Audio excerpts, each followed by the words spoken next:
The neighborhood saw Ryan Miller leaving Emma Lawson's house at 6:47 a.m. on a Tuesday morning. Her husband had been dead exactly 9 days. By noon, 3 people had called Emma's mother-in-law. By evening, the man who'd only tried to help a grieving neighbor found himself at the center of whispered accusations he never saw coming. This is the story of how one act of kindness in the darkness became a scandal in the daylight, and how 2 broken people learned that healing doesn't wait for permission from those who've never known real loss. Stay until the end, hit that like button, and comment what city you're watching from so I can see how far this story travels. Ryan Miller's alarm went off at 5:43 a.m., same as it did every weekday morning, 17 minutes before his daughter Macy typically wandered into his room asking if it was pancake day. It was never pancake day on Tuesdays. Tuesdays were scrambled eggs and toast. But she asked anyway, hopeful in that way only 6-year-olds could be, where yesterday's answer never quite stuck for tomorrow's question. He'd learned to set the alarm early, those 17 minutes a sacred buffer between sleep and the controlled chaos of single parenthood. 17 minutes to stand under hot water and pretend he was someone who got full nights of sleep. 17 minutes to drink coffee in silence before the question started, why is the sky blue? Where do squirrels sleep? Can we get a dog? Why not? You said maybe last time. The house was a small 3-bedroom colonial on Maple Street, the kind of street where everyone mowed their lawn on Saturday mornings and brought their trash cans in before dark. Ryan had bought it 4 years ago, back when Macy was 2, and he was still trying to convince himself he knew what he was doing. The neighborhood was safe, the schools were good, and the mortgage was manageable if he didn't think too hard about it. He was 32 years old and had been a single father for all of Macy's conscious memory. Her mother, Jessica, had left when Macy was 18 months old, walked out on a Sunday afternoon with a packed suitcase and an apology Ryan still couldn't quite parse. She sent birthday cards twice a year, always postmarked from different cities, always with the same generic message, thinking of you, love always. Macy kept them in a shoebox under her bed, never asking why mommy's love always came from somewhere else. Ryan had stopped being angry about it somewhere around year 2. Anger took energy he didn't have, not when there were lunches to pack and parent-teacher conferences to attend, and a small person who needed him to have answers he was still figuring out himself. He worked as a freelance graphic designer, the kind of work that paid enough to keep the lights on if he stayed up late enough, took on enough projects, said yes more than he said no. His office was the dining room table after Macy went to bed. His colleagues were usernames in Slack channels. His commute was 20 feet in house slippers. It was a quiet life, a small life. Some days it felt like barely enough. Other days it felt like exactly what he'd needed all along. Macy appeared in the doorway at exactly 6:00 a.m., her dark hair sticking up in 3 different directions, her favorite stuffed elephant, creatively named Elephant, dragging behind her. Is it pancake day? She asked, rubbing one eye with her fist. It's Tuesday, Bug. What do we have on Tuesdays? She sighed dramatically, a gesture she'd learned from some kid at school and had been deploying with increasing frequency. Eggs. Eggs, Ryan confirmed, already pulling the carton from the fridge. But if you get dressed without me asking twice, I'll put cheese in them. And can I have the orange juice with the bits in it? The pulp? The bits. Yeah, you can have the bits. She disappeared back down the hallway, Elephant's trunk bouncing against the hardwood floor, and Ryan cracked 4 eggs into a bowl. 2 for her, 2 for him. He'd stopped eating breakfast for the first year after Jessica left, running on coffee and stress until his doctor told him his blood pressure was concerning for someone his age. Now he ate breakfast, drank water, took vitamins, did all the things people who wanted to stick around were supposed to do. Through the kitchen window, he could see Emma Lawson's house next door, a mirror image of his own, same colonial structure, same detached garage, same oak tree in the front yard. Different lives, though. Emma had a husband, a nice guy named David, who worked in finance and traveled frequently for work. They'd been married 8 years, no kids yet, but they talked about it sometimes. Emma mentioned it once while they were both watering their lawns on a July evening. Ryan had lived next to them for 4 years, and the relationship had settled into the comfortable rhythm of good neighbors, waves across the driveway, help with a stuck garage door, borrowed cups of sugar that were never actually returned because neither party kept track. Emma baked, really baked, the kind of baking that filled the street with smells that made you homesick for a childhood you might not have even had. She'd bring over cookies, brownies, once an entire coffee cake that Macy declared the best thing she'd ever eaten. In return, Ryan shoveled her driveway when David was traveling and the snow came down heavy. He'd helped install her new mailbox last spring when someone had clipped the old one backing out too fast. Small things, neighbor things. Emma was 30, pretty in an understated way, light brown hair usually pulled back, quick smile, the kind of person who remembered your kid's name and asked about their spelling test. Ryan kept things friendly but distant, aware of the line between neighborly and something else. She was married. He was busy. Life was complicated enough without adding complications. Macy returned wearing mismatched socks and a shirt that was definitely pajama top, but Ryan had learned to pick his battles. If she was dressed and hadn't complained, that was a Tuesday morning victory. They ate breakfast at the small kitchen table, Macy narrating a complex drama involving two kids at school who both wanted to be line leader, a social crisis Ryan navigated with what he hoped were appropriately supportive responses. Maybe you could take turns, he suggested. That's what Mrs. Peterson said, but Emma Kay said that was stupid. Emma Kay sounds like she's working through some things. She picks her nose. Well, there you go. The morning routine continued, teeth brushed, shoes located, backpack checked for the homework that had been completed at the dining room table last night while Ryan fielded emails from a client in Seattle. The bus came at 7:23 and they waited at the end of the driveway together, Ryan in his jacket, Macy in her purple coat with the fake fur hood that she refused to give up even though it was getting too small.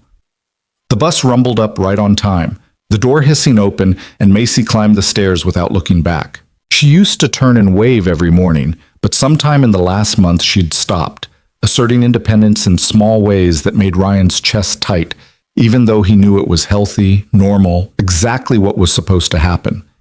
He stood there until the bus turned at the end of the street, then walked back to the house that felt too quiet now. The kind of quiet that amplified the hum of the refrigerator and the distant sound of someone else's lawnmower. The dining room table was already set up, laptop open, sketch pad to the left, cold coffee from last night in a mug that said "World's Okayest Dad," a gift from his brother who thought he was hilarious. Ryan had 3 projects due this week. A logo redesign for a startup that kept changing their minds about their brand identity, a series of social media graphics for a lifestyle blogger, and a website mock-up for a restaurant that wanted something modern but also classic, you know? He didn't know, but he'd figure it out. He always did. The work was absorbing in the way work could be when you let it swallow whole hours. He looked up at one point and it was almost noon. His coffee had gone from cold to room temperature, and his neck hurt from hunching over the laptop. He stood, stretched, walked to the kitchen for water and something that resembled lunch. Through the window, he saw Emma pulling into her driveway, her car loaded with grocery bags. She got out, struggling with too many bags at once, that universal human instinct to make one trip instead of 2, even when physics disagreed. Ryan grabbed his keys without thinking about it too hard and walked outside. "Need a hand?" he called across the small strip of grass that separated their driveways. Emma looked up, her hair falling out of its ponytail, a bag slipping down her arm. "Oh my God, yes, I don't know why I do this to myself." Ryan jogged over and grabbed 4 bags from the trunk, the plastic handles already cutting into his palms. Emma took the remaining 3 and led the way to her front door, fumbling with keys while balancing grocery bags in a maneuver that required more coordination than it should. Inside, her house smelled like cinnamon and something baking, always something baking. The layout was identical to his, living room to the left, stairs straight ahead, kitchen at the back. But the feel was completely different.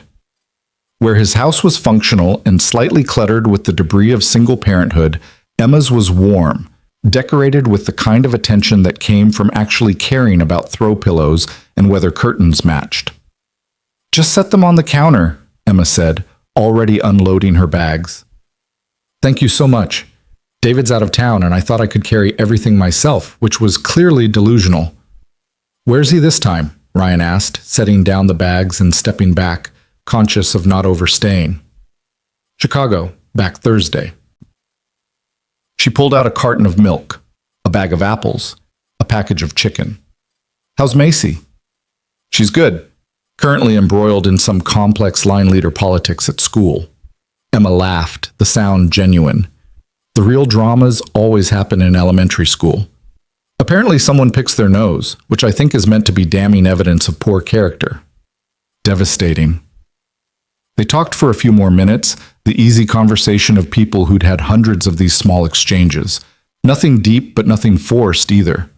Ryan mentioned the coffee cake. Emma promised to make more this weekend.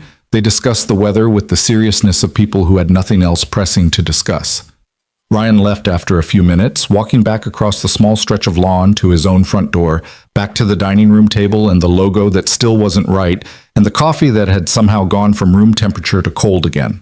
The afternoon dissolved into work, then the alarm he'd set so he wouldn't forget to meet Macy's bus, then the evening routine. Snack, homework, math worksheet and reading log, playtime, elaborate game involving elephant and several other stuffed animals Ryan had to voice. Dinner, chicken nuggets and broccoli that went largely ignored. Bath, stories, songs, the gradual dimming of energy until Macy's eyes were heavy and her questions came slower. "Dad?" she asked, her voice sleep-soft. "Yeah? Bug? Is Miss Emma sad?" Ryan paused, his hand on her back. "What makes you think she's sad?" "She smiled different today when I saw her outside, like how you smile when you say you're fine, but you're not really fine." 6 years old and already reading people better than most adults. Ryan smoothed her hair back from her forehead. "Maybe she's just tired. Sometimes grown-ups get tired." "You're always tired." "That's because you wake me up asking about pancakes." She giggled, the sound muffled against her pillow. "It could be pancake day if you wanted." "Go to sleep." "Love you, Dad?" "Love you too, Bug." He stayed until her breathing evened out, then crept from the room with practiced silence, pulling the door almost closed the way she liked it, leaving the hallway light on because total darkness still scared her sometimes. Downstairs, the dining room table waited with 3 more hours of work if he wanted to stay on schedule. Ryan made fresh coffee, opened his laptop, and tried to focus on kerning and color theory and whether the logo needed to be more modern or more classic or some impossible combination of both. But Macy's question lingered. "Is Miss Emma sad?" He hadn't noticed anything different, but then again, he'd been focused on grocery bags and making small talk, not on reading emotional subtext. Emma had seemed fine. Tired maybe, but fine. The week continued in its familiar rhythm. Mornings with Macy, days at the dining room table, evenings that blurred together in a parade of homework and dinner and bedtime negotiations. Ryan saw Emma a few times in passing, once while checking the mail, once when they both happened to take out trash at the same time, and she seemed normal. Smiled, waved, asked about Macy's school play coming up next month. Friday afternoon, Ryan finished the logo redesign. The client would probably ask for changes anyway, they always did, and decided to take Macy to the park, a rare break from the routine. They spent an hour at the playground, Macy making friends with 3 other kids in the span of minutes.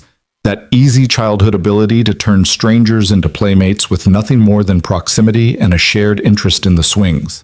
Ryan sat on a bench, half watching Macy, half scrolling through emails on his phone, when he saw David Lawson's car pull into the driveway across the street from the park.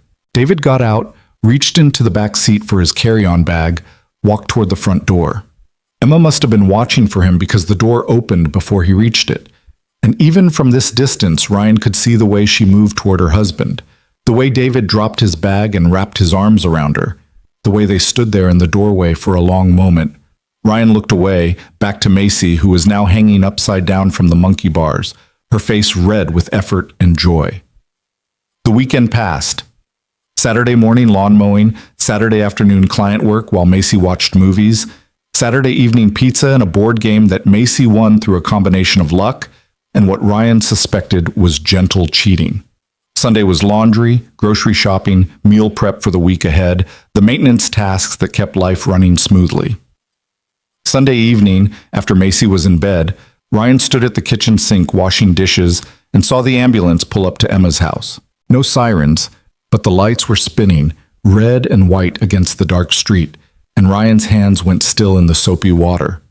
The paramedics moved quickly, but not frantically, and that somehow felt worse.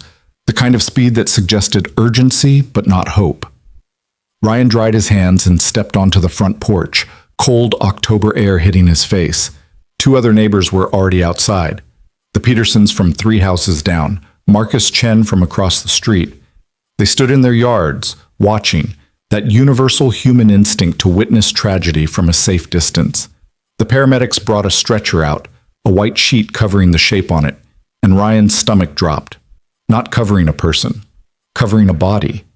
There was a difference in how the sheet lay, how the paramedics moved, the absence of urgency. Emma walked out after them, moving like someone not fully in their body. Her mother was with her. Ryan recognized the older woman from the few times she'd visited, one arm around Emma's shoulders, guiding her toward a car. Ryan started across the lawn without thinking about it, but Marcus was already there talking to one of the paramedics, and by the time Ryan got close enough to hear, the paramedic was shaking his head. "Massive heart attack," Marcus said quietly as Ryan approached. "David, he was only 35. The words didn't land right. Ryan heard them but couldn't quite process them into meaning. David, who'd been alive on Friday, who'd come home from Chicago, who'd hugged his wife in the doorway while Ryan sat on a park bench watching his daughter play. "When?" Ryan asked. "This evening. Emma found him." Marcus's voice was rough. "She called 911, but he was already gone." The ambulance pulled away without sirens. Emma's mother drove her in the opposite direction. Within 20 minutes, the street was empty again. The only evidence anything had happened was the neighbors still standing in their yards, talking in low voices, trying to make sense of sudden death on a Sunday evening. Ryan walked back to his house and stood in the kitchen for a long time, staring at the dishes he hadn't finished washing. Through the window, Emma's house was dark except for one light upstairs, probably on a timer. The kind of house that looked normal from the outside, that would look normal tomorrow morning when people drove past on their way to work. But inside that house, everything had just shattered. Ryan finished the dishes because he didn't know what else to do. He checked on Macy, who was sleeping with Elephant tucked under one arm, completely unaware that the world had shifted. He went back downstairs and tried to work but couldn't focus, the cursor blinking on a blank screen while his mind replayed the covered stretcher, Emma's absent expression, the efficiency of death. He'd met David dozens of times over 4 years. They'd talked about weather and sports and lawn care, those surface conversations men had when they were friendly but not friends. David had helped Ryan install a new doorbell last year. Ryan had given David advice on where to buy decent patio furniture, normal neighbor interactions that seemed impossibly trivial now.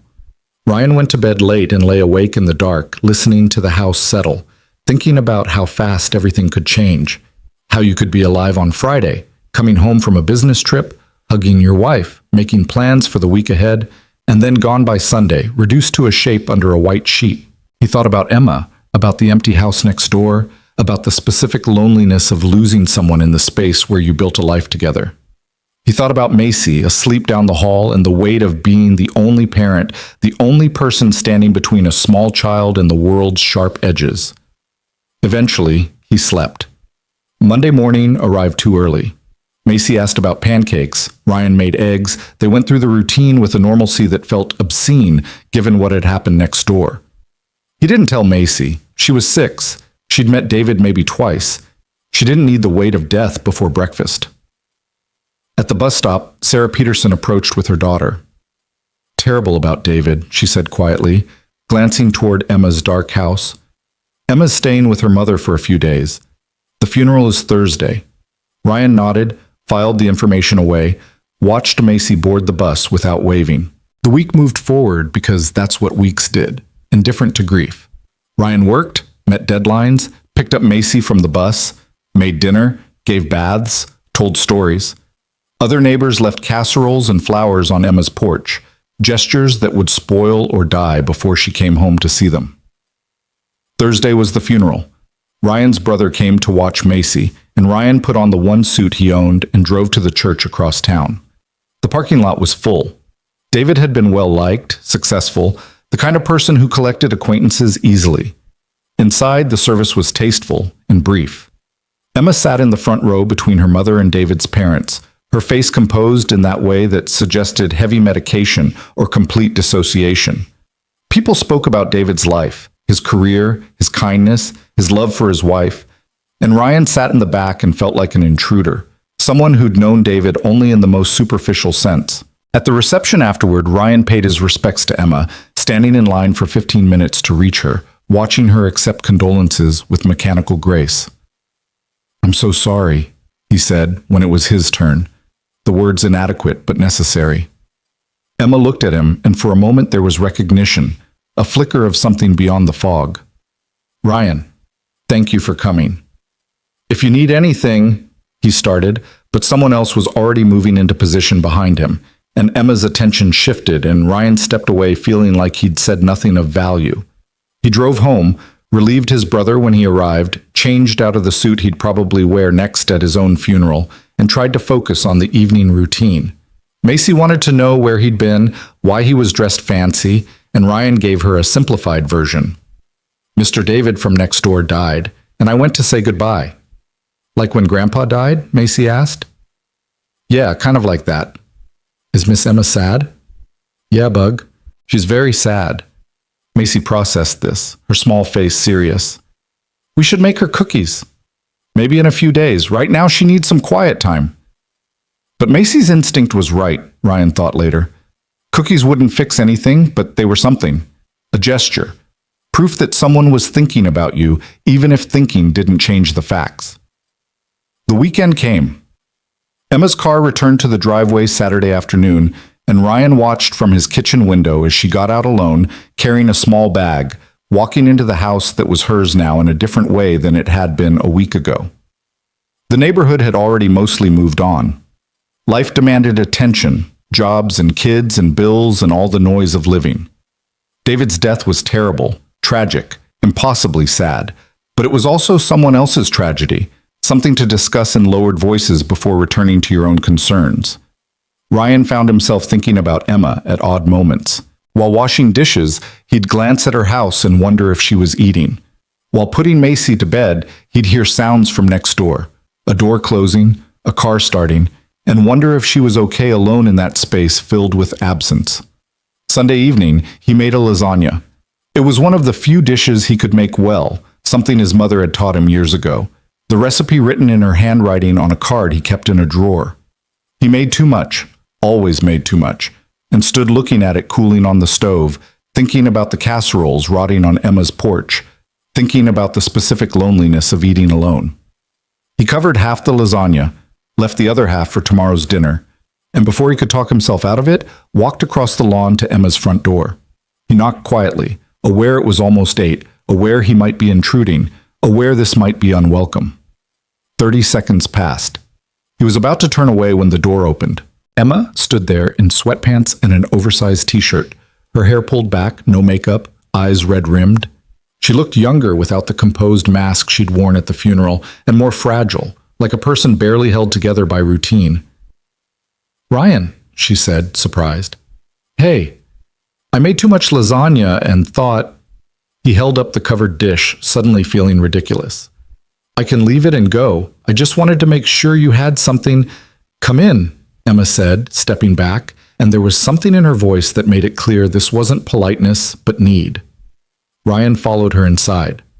The house was too warm, the heat turned up despite the mild October evening. Emma led him to the kitchen, took the lasagna, set it on the counter without really looking at it. "Thank you," she said. "People keep bringing food and I keep not eating it."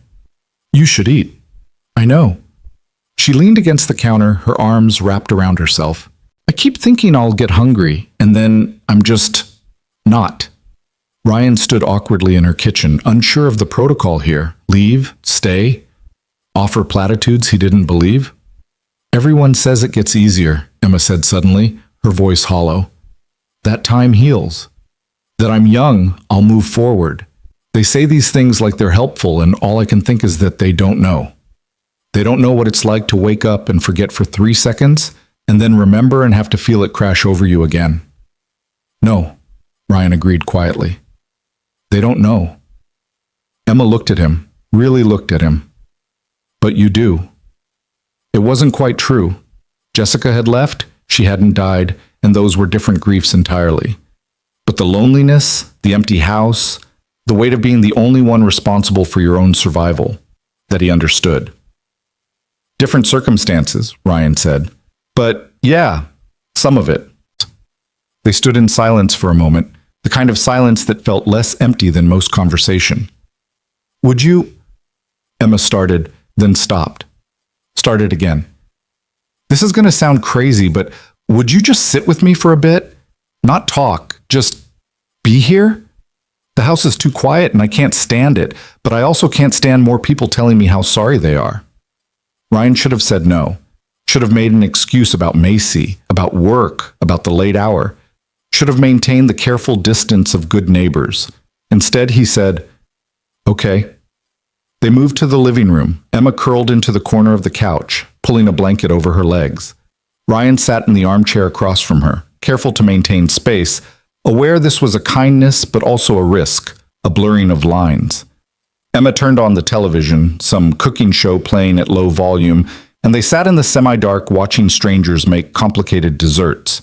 They didn't talk. Emma cried quietly at one point, wiping tears with the blanket edge, and Ryan pretended not to notice because sometimes the kindest thing was to let someone fall apart without an audience. An hour passed, then another. Ryan checked his phone once, a text from his brother asking how he was holding up. He replied he was fine, which was mostly true. At some point, Emma's breathing evened out and Ryan realized she'd fallen asleep, her head against the arm of the couch, her face relaxed in a way it hadn't been while awake. He should leave, should go home, check on Macy, return to his own life. But Emma had asked him to stay, and she looked peaceful for the first time since he'd knocked on her door, and Ryan found himself unwilling to risk waking her. He settled deeper into the armchair, pulled out his phone, and answered emails in the quiet house while Emma slept. Midnight came and went. The cooking show ended, replaced by another, then another. Ryan's neck started to hurt from the angle of the chair, but he didn't move. At some point near 2 a.m., exhaustion won and his eyes closed. He woke to early morning light and the sound of a car door closing. Ryan sat up too fast, his neck screaming in protest, momentarily disoriented. Emma's living room. Emma still asleep on the couch. Sunlight streaming through windows he should have left hours ago. The front door opened without a knock, and a woman walked in, older, put together even at this early hour, her face already hardening as she took in the scene. Emma asleep on the couch, Ryan standing up from the armchair, rumpled and clearly having been there all night. Emma's mother-in-law. Ryan recognized her from the funeral. What's going on here? The question was quiet but sharp, her eyes moving from Ryan to Emma to the scene that Ryan suddenly realized looked exactly like what it wasn't. Emma stirred, opening her eyes, confusion giving way to awareness, and then something that looked like fear. Margaret, Emma said, sitting up quickly. I didn't know you were coming. Clearly. Margaret's voice could have cut glass. Mr. Miller, isn't it? From next door? Yes, ma'am. I was just... Ryan started, but what could he say? I was just being here while your daughter-in-law slept. I stayed because she asked me to? I think you should go, Margaret said, and it wasn't a suggestion. Ryan looked at Emma, who had pulled the blanket tighter around herself, who looked small and caught and utterly mortified. Emma, he tried. It's fine, Emma said quickly, not meeting his eyes. Thank you for... I'm fine. You should go. Ryan grabbed his phone from the armchair, walked to the front door with Margaret's eyes burning into his back, stepped out into a morning that felt too bright, too ordinary for what had just shifted. Behind him he heard Margaret's voice, controlled but furious. Emma Catherine, what were you thinking? The door closed, cutting off whatever Emma said in response. Ryan walked across the lawn to his own house, his own door, his own life that he should have stayed in. Inside, everything was quiet. Macy still asleep, the morning routine not yet started, time still existing in that suspended space between night and day. He stood in his kitchen and looked at Emma's house and knew with absolute certainty that something had just broken that couldn't be easily fixed. His phone buzzed, a text from a number he didn't recognize. Please don't come over anymore. I'm sorry. Emma Ryan stared at the message for a long time, then set his phone down on the counter and went upstairs to wake his daughter for school. Pancakes or eggs? The choice that started every Tuesday. Except this Tuesday felt like the end of something rather than a beginning, and Ryan couldn't shake the feeling that his attempt at kindness had somehow made everything worse. The Tuesday morning routine happened on autopilot. Ryan made pancakes because he couldn't bring himself to care about the schedule, and Macy was too delighted by the unexpected victory to question it. She chattered about something that happened at school yesterday while he flipped batter and tried not to look out the window at Emma's house, where the curtains were now drawn tight against the morning sun. The text message sat in his phone like a small bomb. Please don't come over anymore. I'm sorry. Emma. He'd read it maybe 30 times since it arrived, each time hoping the words would somehow rearrange themselves into something less final. They never did. Macy left for school with syrup still sticky on her chin despite his best efforts with a napkin, and Ryan returned to the house that felt different now, like he'd carried something toxic back across the lawn and it had contaminated everything. He tried to work but couldn't focus, the cursor blinking mockingly on the screen while his mind replayed the moment Margaret walked in, the look on Emma's face, the speed with which everything had turned. He'd been trying to help. That was the worst part. He'd genuinely, stupidly thought he was doing the right thing by staying, by being a presence in that too-quiet house while Emma slept. Instead, he'd created exactly the kind of situation that would feed neighborhood gossip for months. Around 11, he saw Margaret leave Emma's house, her car backing out of the driveway with precision that somehow felt aggressive. Emma's car stayed put. The curtains stayed closed. Ryan forced himself to focus on work, accepting the distraction of a client who wanted 17 revisions to a logo that had been perfect 3 versions ago. He answered emails, adjusted color palettes, pretended the world hadn't tilted sideways. Wednesday came and went. Thursday, Friday. The weekend stretched out in its familiar pattern of Macy-focused activities and client deadlines and household maintenance, all of it happening against the backdrop of Emma's house next door, which remained dark and closed, a presence through absence. He saw her once, on Saturday morning, getting into her car early. She looked straight ahead, didn't wave, drove away before he could decide if he should try to catch her attention. When she returned 2 hours later with grocery bags, she parked in the garage and entered through the side door, never emerging into visible range. The message was clear: stay away. Ryan tried to respect it, tried to focus on his own life, his own daughter, his own work. But he found himself watching her house at odd moments, looking for signs of life beyond the single light that came on each evening upstairs, probably still on a timer from when David was alive. Macy noticed before he did. Why doesn't Miss Emma wave anymore? She asked on Sunday afternoon, looking up from her coloring book. She's going through a hard time, Bug. Remember we talked about Mr. David dying? Yeah, but you said we should be nice to people who are sad. We should, but sometimes people need space to be sad by themselves. Macy considered this with the seriousness she brought to important matters. That sounds lonely. Yeah, Ryan agreed quietly. It does. Monday morning brought a new text, this one from Sarah Peterson. Coffee this week? I wanted to talk to you about something. Ryan knew exactly what Sarah wanted to talk about. The neighborhood had eyes, and those eyes had definitely noticed Ryan leaving Emma's house early Tuesday morning. He texted back a polite agreement to meet Thursday, already dreading the conversation. Work consumed Tuesday and Wednesday in a blur of deadlines and client calls, and Macy's increasingly complex homework assignments. First grade was apparently when they started taking math seriously, and Ryan found himself watching YouTube videos about number bonds at 10 p.m., trying to understand the new way they taught addition so he could help his daughter. Thursday morning, he met Sarah at the coffee shop on Main Street, a place that tried too hard to be trendy with its exposed brick and Edison bulbs. Sarah was already there when he arrived, 2 cups on the table, her expression carefully neutral. Thanks for meeting me, she said as Ryan sat down. Of course. What's up? Sarah took a sip of her coffee, clearly organizing her thoughts. I'm going to be direct because I think that's kindest. There's been some talk in the neighborhood about you and Emma. Ryan's stomach tightened. What kind of talk? The kind that happens when a man is seen leaving a widow's house at 6 in the morning. Sarah's voice was gentle but firm. I know you, Ryan. I know you wouldn't do anything inappropriate, but appearances matter, especially now when Emma is vulnerable. Nothing happened, Ryan said, hearing the defensive edge in his voice and hating it. She asked me to stay because the house felt too empty. I fell asleep in a chair. That's it. I believe you. Sarah reached across the table, her hand hovering near his. But Margaret doesn't, and she's been calling people, asking questions about you, making it clear she thinks Emma needs protection from you. Protection from me bringing her lasagna? Protection from a single man taking advantage of her grief. The words landed like a physical blow. Ryan sat back, his coffee untouched.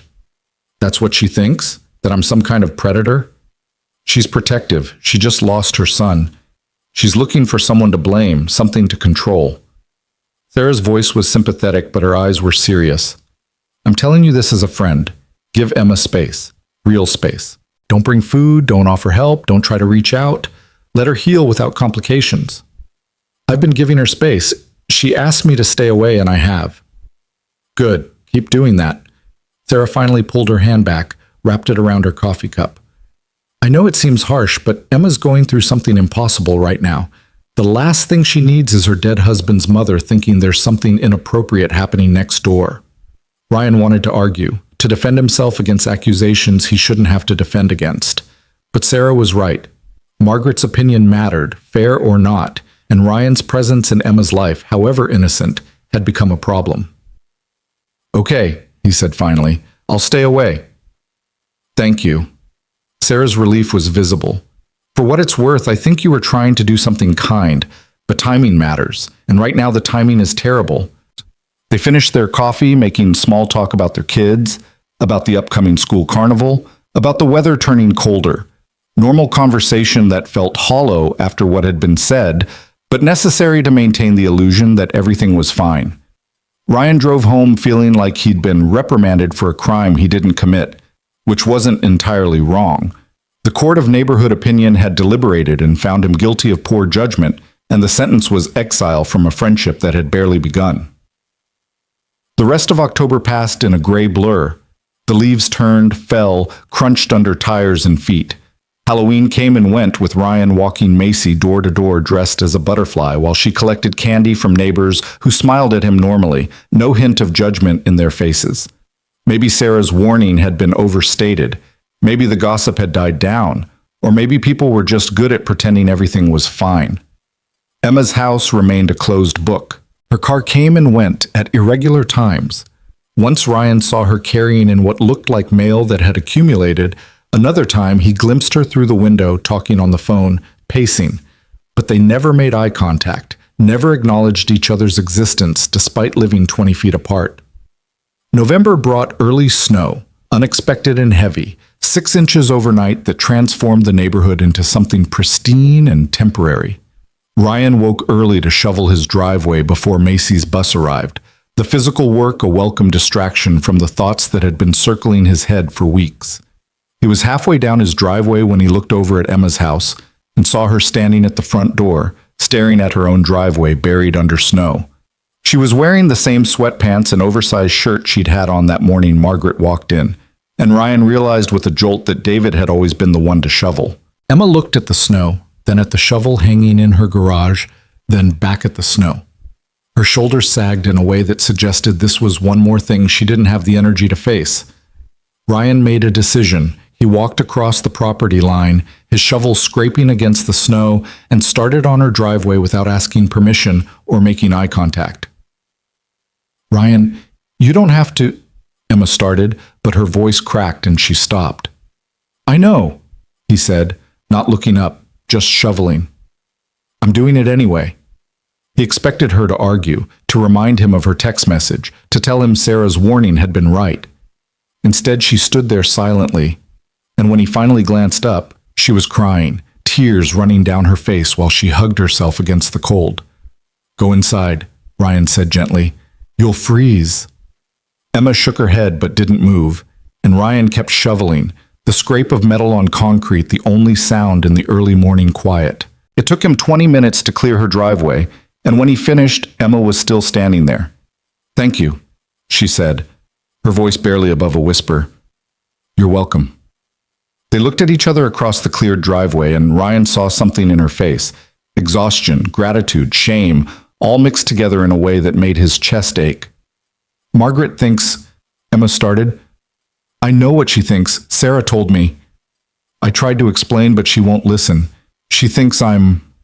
Emma trailed off, unable to finish the sentence. Moving on too fast, Ryan supplied, dishonoring David's memory, being inappropriate with the neighbor. All of that. Emma wrapped her arms tighter around herself. She threatened to contest the will, to make things difficult with David's life insurance. Said I was already replacing him before he was cold in the ground. The cruelty of it hit Ryan like a fist. Emma, so I can't... Her voice broke again. I can't be your friend right now. I can't accept your help or your kindness or anything because she's watching, and I can't afford to lose everything on top of losing him. Ryan understood. He didn't like it, thought it was fundamentally unfair, but he understood. Okay. I'm sorry. Don't be. You're doing what you need to do. Emma nodded, wiping at her face with cold fingers. But thank you for the driveway, for that night when you stayed, for trying. Any time, Ryan said, even though they both knew there wouldn't be a next time. Emma went inside. Ryan walked back to his own driveway and finished clearing it, then got Macy ready for school, maintaining the routine that had become his anchor in a world that kept shifting under his feet. The snow lasted 3 days before melting into gray slush. Ryan watched from his window as Emma struggled to get her car out of the garage, the door frozen shut from ice. He forced himself to stay inside, to not run over with a de-icer and a scraper, to respect the distance she'd asked for. After 10 minutes of Emma pulling on the door, Marcus Chen walked over from across the street and helped her get it open. She thanked him, drove away, and Ryan felt the sharp edge of his own uselessness. Thanksgiving approached with its mandatory cheerfulness. Ryan's brother invited them to drive upstate for dinner with his family, and Ryan accepted gratefully, needing the escape from the house next door and the woman he couldn't help. They left Wednesday afternoon, Macy excited about seeing her cousins, Ryan relieved to put physical distance between himself and the situation he'd somehow become entangled in. His brother's house was warm and chaotic, filled with kids and noise and the smell of things cooking, everything Ryan's house usually wasn't. You seem distracted, his brother Tom said late Wednesday night, after the kids were asleep and they were sitting in the kitchen with beers. Just tired. Just tired, or Emma Lawson tired? Ryan looked up sharply. How do you... Sarah Peterson called Linda. Tom's wife, Linda, was Sarah's college roommate, of course. Said there was some drama with you being seen at the widow's house early morning. Nothing happened. I know that. You're not exactly the type to move in on a grieving widow. Tom took a drink. But appearances matter in suburbia. You know that. Yeah, I'm learning that real fast. So what are you going to do? Nothing. Stay away like I've been told to. Let her deal with her grief without me complicating things. Tom studied him for a moment. You like her? I barely know her. That's not what I asked. Ryan sighed, rotating the beer bottle in his hands. She was kind to Macy. She baked cookies and remembered Macy's birthday and asked about school plays. And when David died, she looked so lost, and I thought... He stopped, searching for words. I thought I could help. Thought I understood what it was like to be alone in a house that's supposed to be for two people. And now? Now I'm the neighbor she can't talk to because her dead husband's mother thinks I'm trying to take advantage. That's rough. Yeah. They sat in silence for a while, the house settling around them, the kind of comfortable quiet that came from years of brotherhood. For what it's worth, Tom said finally, I think you did the right thing. Maybe the timing was bad, maybe you should have left before morning, but trying to help someone who's hurting, that's not wrong. Doesn't matter if it was right. It matters what it looks like. Since when do you care what things look like? Ryan laughed, the sound bitter. Since I realized that what things look like can hurt someone I care about. Tom raised his beer. To suburban politics. May they burn in hell. I'll drink to that. Thanksgiving Day was a welcome distraction of food and football, and Macy playing with her cousins until she collapsed into sleep on the couch at 7 p.m. Ryan helped clean up, made small talk with Tom's in-laws, participated in the machinery of family holiday without really being present. He checked his phone once and saw Emma had posted on social media for the first time since David died. A simple photo of a pie with the caption, "Trying." 47 comments offering support, encouragement, prayers. Ryan didn't comment, didn't react, just looked at the photo and felt the distance between them like a physical thing. They drove home Friday afternoon, Macy sleeping in the back seat, the landscape gray and cold under November skies. When they pulled into the driveway, Emma's car was gone, her house dark.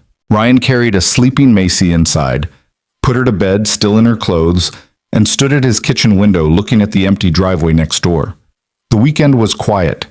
Saturday morning, he saw Emma return with groceries, watched her carry them inside alone, wanted to help, and didn't. Sunday it rained, cold and relentless, and Ryan worked on a project while Macy built elaborate Lego structures on the living room floor. Monday brought a new week, new deadlines, the same routine.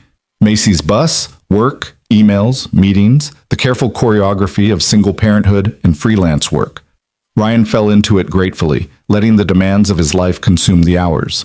But at night, after Macy was asleep and the work was done, he'd stand at the kitchen window and see Emma's house with its single light upstairs, and he'd wonder if she was okay, if she was eating, if the house still felt too empty. If she ever thought about the night he stayed, about the kindness that had turned complicated. December arrived with more snow and the relentless machinery of the holiday season. Macy's school had a winter concert, a holiday party, a gift exchange that required Ryan to buy something gender-neutral under $15 for a classmate he'd never heard of. He navigated it all while trying to stay focused on work, on deadlines that didn't care about seasonal chaos.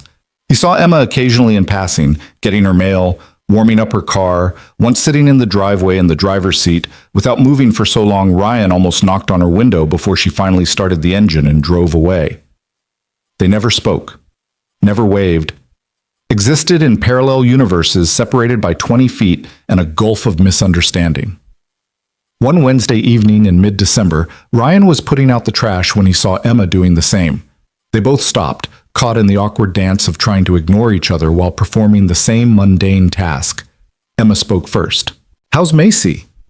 The question was so normal, so reminiscent of their old easy conversations, that Ryan felt something crack in his chest. "She's good. Excited about Christmas. Already changed her mind about what she wants from Santa 3 times. That sounds about right for 6. Emma smiled, the expression small and sad. "Tell her I said hi." "I will." They stood there for a moment, the cold biting at exposed skin, their breath visible in the air between them. "I miss talking to you," Emma said suddenly. "I know I can't. I know it's complicated, but I miss it. You were the only person who didn't treat me like I was made of glass." "I miss it too. Margaret's supposed to visit for Christmas. She wants to make sure I'm not—" Emma stopped, shook her head. "Never mind. It doesn't matter." "It does matter. All of it matters." "But it doesn't change anything." Emma pulled her coat tighter around herself. "I should go in. It's cold." "Emma." "Good night, Ryan." She walked back to her house, and Ryan stood by his trash cans watching her go, feeling the weight of all the things he couldn't say, couldn't do, couldn't fix. Christmas approached with its forced cheer and impossible expectations. Ryan bought presents he couldn't quite afford, decorated a tree that Macy declared the best one they'd ever had, made cookies using a recipe he found online that came out slightly burned but edible. On Christmas Eve, after Macy was asleep, Ryan stood at the window and saw Emma's house completely dark for the first time. No timer light upstairs, no glow from the television, nothing. He told himself she was probably asleep, told himself it was none of his business, told himself to respect the boundaries that had been set. But at midnight, when she still hadn't turned on a single light, Ryan made a decision that was probably stupid but felt necessary. He walked across the lawn and knocked softly on her door. No answer. He knocked again, louder. The door opened. Emma stood there in darkness, her face barely visible, and Ryan knew immediately that something was wrong. "What do you want?" Her voice was flat, empty in a way that scared him. "Your lights are all off. I wanted to make sure you were okay." "I'm fine." "Emma," I said, "I'm fine. Go home, Ryan. Go be with your daughter. Leave me alone." She started to close the door, but Ryan put his hand against it, not forcing it, but not letting it close either. "Tell me one true thing, right now. Are you okay?" Emma's breath caught, and in the darkness he heard her start to cry. "No, I'm not okay. Today was supposed to be our first Christmas in this house, and instead I'm alone and everyone keeps telling me it gets better, but it doesn't. It doesn't get better. It just gets different, and I don't know how to do this." Ryan stepped inside without asking permission, closing the door behind him. Emma was already walking away toward the living room, her shoulders shaking. He followed her into the darkness, guided by sound. "I can't turn the lights on," Emma said from somewhere ahead. "If I turn the lights on, I'll see all the things we bought together, all the things he touched, all the proof that he was here and now he's not, and I can't." "Okay." Ryan stayed still, letting his eyes adjust. "Then we stay in the dark." "You should go. If someone sees, it's midnight on Christmas Eve. No one's looking." Emma laughed, the sound broken. "You don't know Margaret. She probably has cameras. Then let her watch. I don't care anymore." He heard Emma sink onto the couch, heard her crying in the darkness, and Ryan moved carefully until he found the armchair from that first night, sinking into it with the strange familiarity of returning to a place he'd only been once. "I keep thinking about that night you stayed," Emma said after a while, "before Margaret came. I slept for the first time since David died. Really slept. And then I woke up and everything was wrong and I felt so guilty." "Guilty for sleeping?" "Guilty for feeling safe with you there. Guilty for not wanting you to leave. Guilty for thinking about you at all when I should be thinking about my dead husband." Her voice cracked on the last words. Ryan sat forward, his elbows on his knees. "Grief isn't betrayal, Emma. Accepting help isn't moving on. You're allowed to need people." "Margaret doesn't think so." "Margaret is operating from her own pain. She lost her son. She's trying to control what she can control, and that means controlling you. She threatened to tell people we were having an affair, that David's death was convenient for us." Emma's voice was bitter. "Can you imagine? David had a heart attack at 35, and somehow that's part of my grand plan to be with the neighbor." Ryan felt rage on her behalf, hot and sharp. "That's insane. That's grief. Everyone's looking for someone to blame, something to make sense. And I'm the easiest target because I'm still here and he's not." They sat in the darkness, two people trying to navigate impossible situations with no map. "I brought you something," Ryan said finally. "It's Christmas Eve and I made cookies with Macy, and they're kind of burned, but they're edible. And I thought—" He stopped. "I thought you shouldn't be alone tonight." He heard Emma move, felt her presence closer, though he couldn't see her. "You brought me cookies." "Yeah. After I told you to stay away. After Sarah warned you. After all of this mess." "Yeah." Emma's hand found his in the darkness, her fingers cold. "You're either very kind or very stupid." "Probably both." She laughed, really laughed, and the sound was like light in the darkness. "Stay, please, just for tonight. I can't do Christmas alone." So Ryan stayed, sitting in Emma's dark living room on Christmas Eve, while the neighborhood slept and Macy slept and the world turned indifferent to the small kindness of presence. They talked in the darkness about everything and nothing, about David, about Jessica, about the impossible weight of being the one left behind. Emma told him about the good parts of her marriage and the hard parts, about plans they'd made that would never happen, about the specific loneliness of sleeping in a bed meant for two. Ryan told her about the first year after Jessica left, about learning to braid hair from YouTube videos, about the fear that he was fundamentally failing at being both mother and father. "You're a good dad," Emma said. "Macy's lucky. She deserves more than one parent doing his best." "Maybe. But his best is pretty damn good." Around 3 a.m., Emma fell asleep on the couch, her breathing evening out in the darkness. Ryan stayed awake this time, determined not to repeat the mistake of being there when morning came. At 4:30, he stood carefully, found a blanket on the back of the couch and covered Emma with it, then let himself out the front door into the cold Christmas morning. The street was empty, silent, no witnesses to his exit. Ryan walked across the frozen grass to his own door, his own house, his own life that was waiting for him. Inside, he checked on Macy, still asleep, elephant tucked under her arm, then went to his own bed and lay awake watching the ceiling, thinking about Emma alone in that dark house, about the boundaries he kept crossing despite knowing better, about the impossibility of staying away from someone who needed help, even when helping made everything more complicated. Christmas morning arrived with Macy's excited shriek at 6 a.m., and Ryan dragged himself downstairs to watch her tear into presents with the single-minded focus only children possessed. They had pancakes because it was Christmas, and rules didn't apply, and Ryan tried to be present for his daughter while his mind kept drifting to the house next door.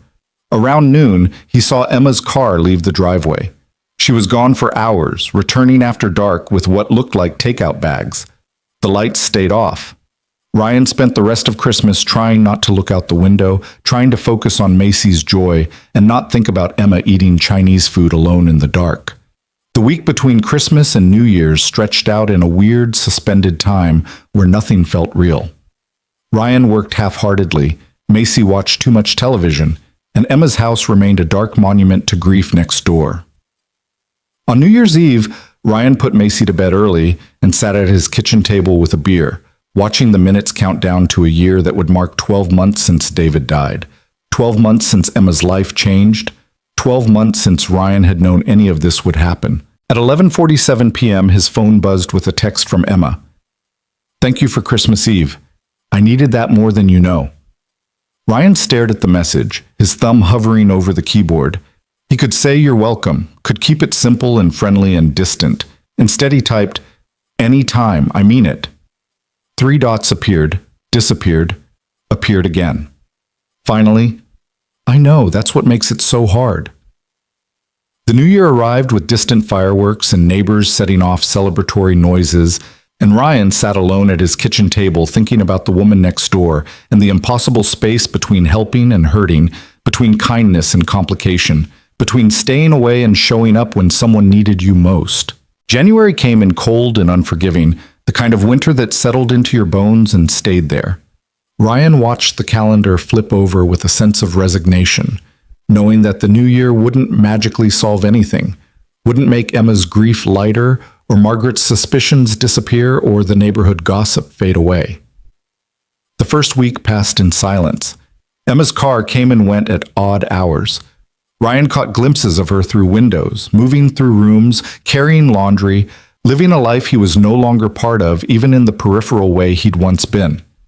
Macy went back to school with stories about what Santa brought her classmates, and Ryan returned to the dining room table and the endless cycle of client revisions and invoices and emails that all seemed to say the same thing in different words. On January 7th, Ryan was working late when headlights swept across his window. He looked up to see an unfamiliar car pull into Emma's driveway, a sleek black sedan that screamed rental. Margaret emerged from the driver's side, and even from this distance, Ryan could read the tension in her movements. She let herself into Emma's house with a key, didn't knock, and Ryan felt his stomach tighten. This wasn't a casual visit. This was an ambush. He told himself it wasn't his business, told himself to look away, get back to work, stop monitoring Emma's life like some obsessed neighbor. But 45 minutes later, when Margaret's voice carried through the winter night loud enough that Ryan could hear it from inside his own house, he couldn't pretend anymore. "You're making a fool of yourself," Margaret's voice cut through the quiet street. "David's barely cold and you're already—" Ryan couldn't hear Emma's response, but he heard Margaret's laugh, sharp and cruel. "Don't lie to me. I know he was here Christmas Eve. The Chen boy saw his car in your driveway at 4 in the morning." Ryan's blood went cold. Marcus Chen's teenage son, home from college for the holidays. Of course. Of course someone had seen. Emma's voice rose now, audible through walls and windows. "Nothing happened. He brought me cookies because I was alone on Christmas and he's a decent human being, which is apparently a foreign concept to you. Decent human beings don't spend the night with recent widows. He stayed because I asked him to, because this house is suffocating and I can't breathe in it, and for 3 hours I felt like maybe I could survive this." By replacing my son? The silence that followed was worse than the shouting. Ryan stood frozen at his window, his hands clenched, wanting to intervene and knowing it would only make things worse. When Margaret spoke again, her voice was quieter but somehow more dangerous. "I've been patient, Emma. I've given you space to grieve. But if you continue this relationship with that man, I will make sure everyone knows what kind of woman you really are. I will contest David's will. I will tell everyone at the firm that you couldn't even wait 6 months before moving on. I will make your life very difficult. Get out. Emma's voice was shaking but firm. Get out of my house. This was my son's house, and he left it to me. It's my house now. Get out. Ryan heard a door slam, saw Margaret storm out to her rental car, her face twisted with rage even in the darkness. She peeled out of the driveway with enough force to spray gravel, and Ryan watched her taillights disappear before he made a decision that was probably stupid but felt necessary. He crossed the lawn in 4 quick strides and knocked on Emma's door. She opened it immediately, like she'd been waiting, her face blotchy with tears and rage. You heard that. The whole street heard that. Good. Let them hear. Let them all know that my dead husband's mother thinks I'm a whore for accepting kindness from a neighbor. Ryan stepped inside, closing the door behind him. Emma was pacing the living room, her hands shaking, everything about her vibrating with fury and hurt. She threatened me, Ryan, threatened to destroy my reputation, contest the will, turn David's colleagues against me. All because you brought me cookies. I'm sorry. Don't apologize. Emma spun to face him. Don't you dare apologize for being kind to me. She's the one who should apologize. She's the one who's turning my grief into some kind of soap opera scandal.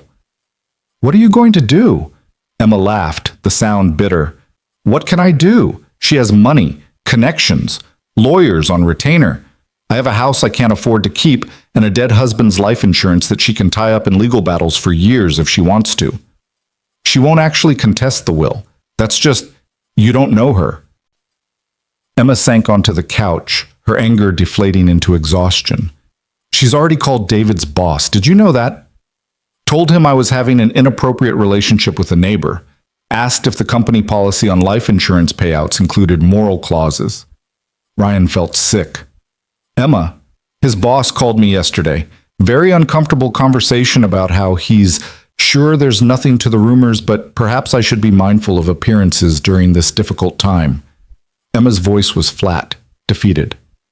Translation: if Margaret makes enough noise, they'll find a reason to complicate the payout.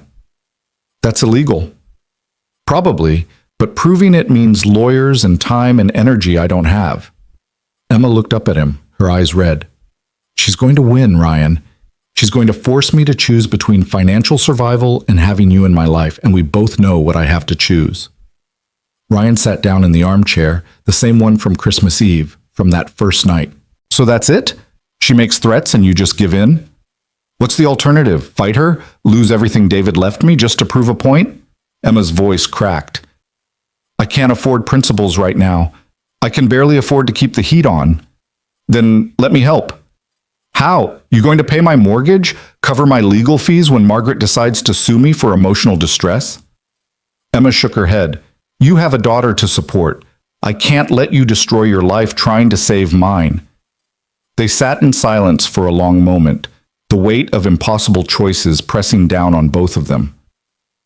I should go, Ryan said finally, before someone sees my car again. Yeah, Emma didn't look at him. You should. Ryan stood, walked to the door, stopped with his hand on the knob.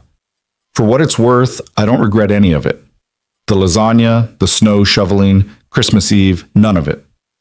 I know, that's what makes it so unfair. He left before he could say anything else, before he could make promises he couldn't keep, or offer solutions that didn't exist. The walk back to his house felt longer than it should have, and when he got inside, he stood at the window watching Emma's lights go out one by one until her house was dark again. The next morning, Ryan woke to find his truck's tires slashed. All 4 of them, clean cuts that were clearly deliberate, and when he walked around to check for a note or some explanation, he found a piece of paper tucked under his windshield wiper. Stay away from her. No signature. Didn't need one. Ryan called the police, filed a report with an officer who looked bored and sympathetic in equal measure. Probably kids, the officer said, writing notes on a clipboard. We've had some vandalism in the area. This wasn't kids. The officer looked up. You have reason to believe someone targeted you specifically?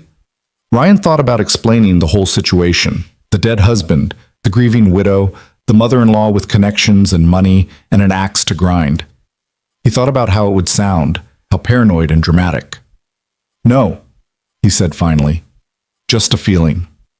The officer nodded, closed his clipboard. "Well, if you remember anything specific or if it happens again, give us a call. In the meantime, you should probably get those tires replaced." Ryan called a tow truck, then his brother to come pick up Macy for school, then his insurance company who informed him that vandalism was covered, but his deductible was $800. He stood in his driveway watching the tow truck haul away his truck and did the math. $800 for the deductible, probably another $200 to rent a car for a week while the repairs were done.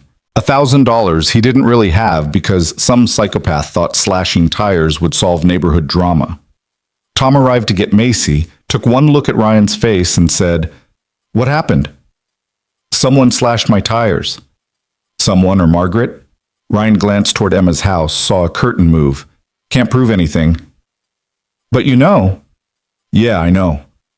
Tom drove Macy to school while Ryan called rental car companies and tried to figure out how to rearrange his budget to absorb a $1,000 hit. By the time he had a rental car delivered and was back at the dining room table trying to work, it was almost noon and his concentration was shot. His phone buzzed with a text from Emma. "I saw what happened. I'm so sorry." Ryan stared at the message, weighing his options. He could say it wasn't her fault, could absolve her of responsibility for Margaret's actions, or he could be honest. He typed, "This is getting out of hand. Emma, I know. I'm going to talk to her. Tell her to back off." Ryan, "That won't work. She's not going to stop until she gets what she wants." Emma, "Which is what? Me alone and miserable forever?" Ryan, "Me gone. Out of your life. No complications." 3 dots appeared, disappeared, appeared again. Finally, "Maybe she's right. Maybe I need to figure this out on my own." Ryan felt the words like a physical blow, even though he'd known they were coming, even though this was the logical conclusion to everything that had happened. He typed, "If that's what you need," then deleted it. Typed, "I understand," deleted that too. Finally settled on, "Okay. Emma, I'm sorry. For all of it." Ryan didn't respond. He set his phone face down on the table and tried to focus on work, on the logo that still wasn't right, on the mock-up that needed revisions, on anything except the woman next door who was choosing survival over friendship and couldn't be blamed for it. The week crawled by. Ryan got his truck back, 4 new tires and an $800 hole in his checking account. He saw Emma twice in passing, once getting her mail, once leaving for somewhere in the late afternoon, and both times they pretended not to see each other. The neighborhood seemed to settle back into normalcy. The Petersons had a dinner party. The Chens put up new outdoor lights. Marcus waved to Ryan across the street like nothing had happened, and Ryan waved back because what else could he do? On Saturday morning, Ryan was making breakfast when someone knocked on his door. He opened it to find Margaret standing on his porch, her expression carefully neutral. "Mr. Miller, do you have a moment?" Ryan's first instinct was to slam the door in her face. His second was to invite her in and let her say whatever she'd come to say. He went with the second option, stepping aside to let her enter. Margaret walked into his living room with the air of someone inspecting something unpleasant but necessary. She didn't sit down, didn't accept his offer of coffee, just stood in the middle of his living room with her hands folded in front of her. "I want to be very clear about something," she said without preamble. "I don't think you're a bad person. I think you're a man who saw an opportunity and took it." An opportunity? A vulnerable woman, a chance to play the hero. Maybe you even convinced yourself your intentions were pure.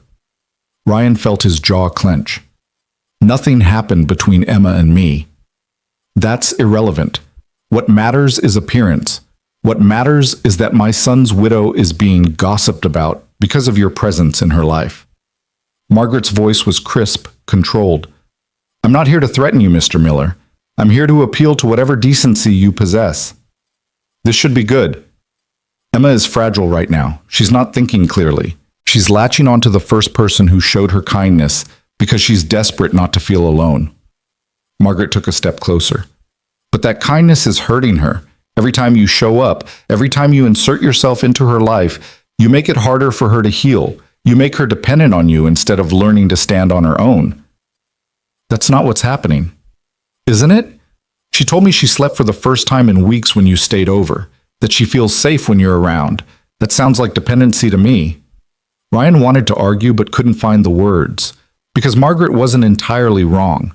Emma had said those things, had leaned on him in ways that maybe weren't healthy, had looked to him as an anchor when she needed to find her own stability.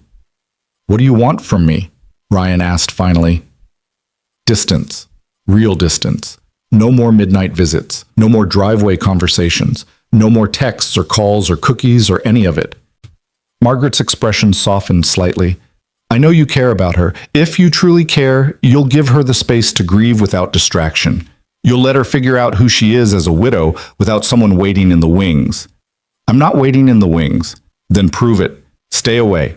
Let her heal." Margaret left without waiting for a response, and Ryan stood in his living room feeling like he'd just lost an argument he hadn't known he was having. Because the terrible thing was that part of him wondered if she was right. If his presence in Emma's life was helping or hurting. If his attempts at kindness were actually making things harder. He texted Emma. Margaret was just here. Emma called immediately. "What did she say?" "That I'm making things harder for you. That you need space to heal without me complicating things." "She has no right. But is she wrong?" Ryan cut her off. "Be honest. Is my being around making this harder?" Emma was quiet for a long moment. When she spoke, her voice was small. "I don't know anymore. I don't know if I'm leaning on you because I need support or because I'm afraid to be alone. I don't know if what I'm feeling is friendship or desperation or something else entirely." "Okay? That's it? Just okay?" "What else can I say, Emma? You need to figure out what you need. I can't do that for you." "So you're giving up?" "I'm giving you space. Like you asked for. Like Margaret demanded. Like everyone seems to think is best." "What if I don't want space?" Ryan closed his eyes, leaned against the wall. "Then you need to decide if you're willing to fight for it. Really fight. Legal battles and neighborhood gossip and Margaret making your life hell, because that's what it's going to take."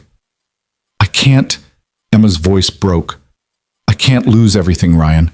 I can't lose David's life insurance and the house and my reputation and everything. I just can't."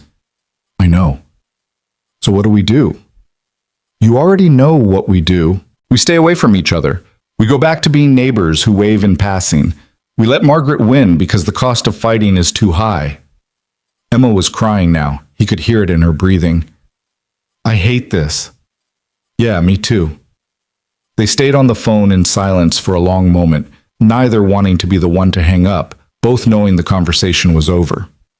"Take care of yourself, Emma." "You too, Ryan." The line went dead, and Ryan stood in his kitchen staring at his phone, feeling the weight of endings. February arrived with more snow and Valentine's Day decorations in store windows that felt like a personal insult. Macy made cards at school for her classmates, and Ryan helped her write names in careful letters while trying not to think about the fact that Emma's house had been dark for 3 days straight.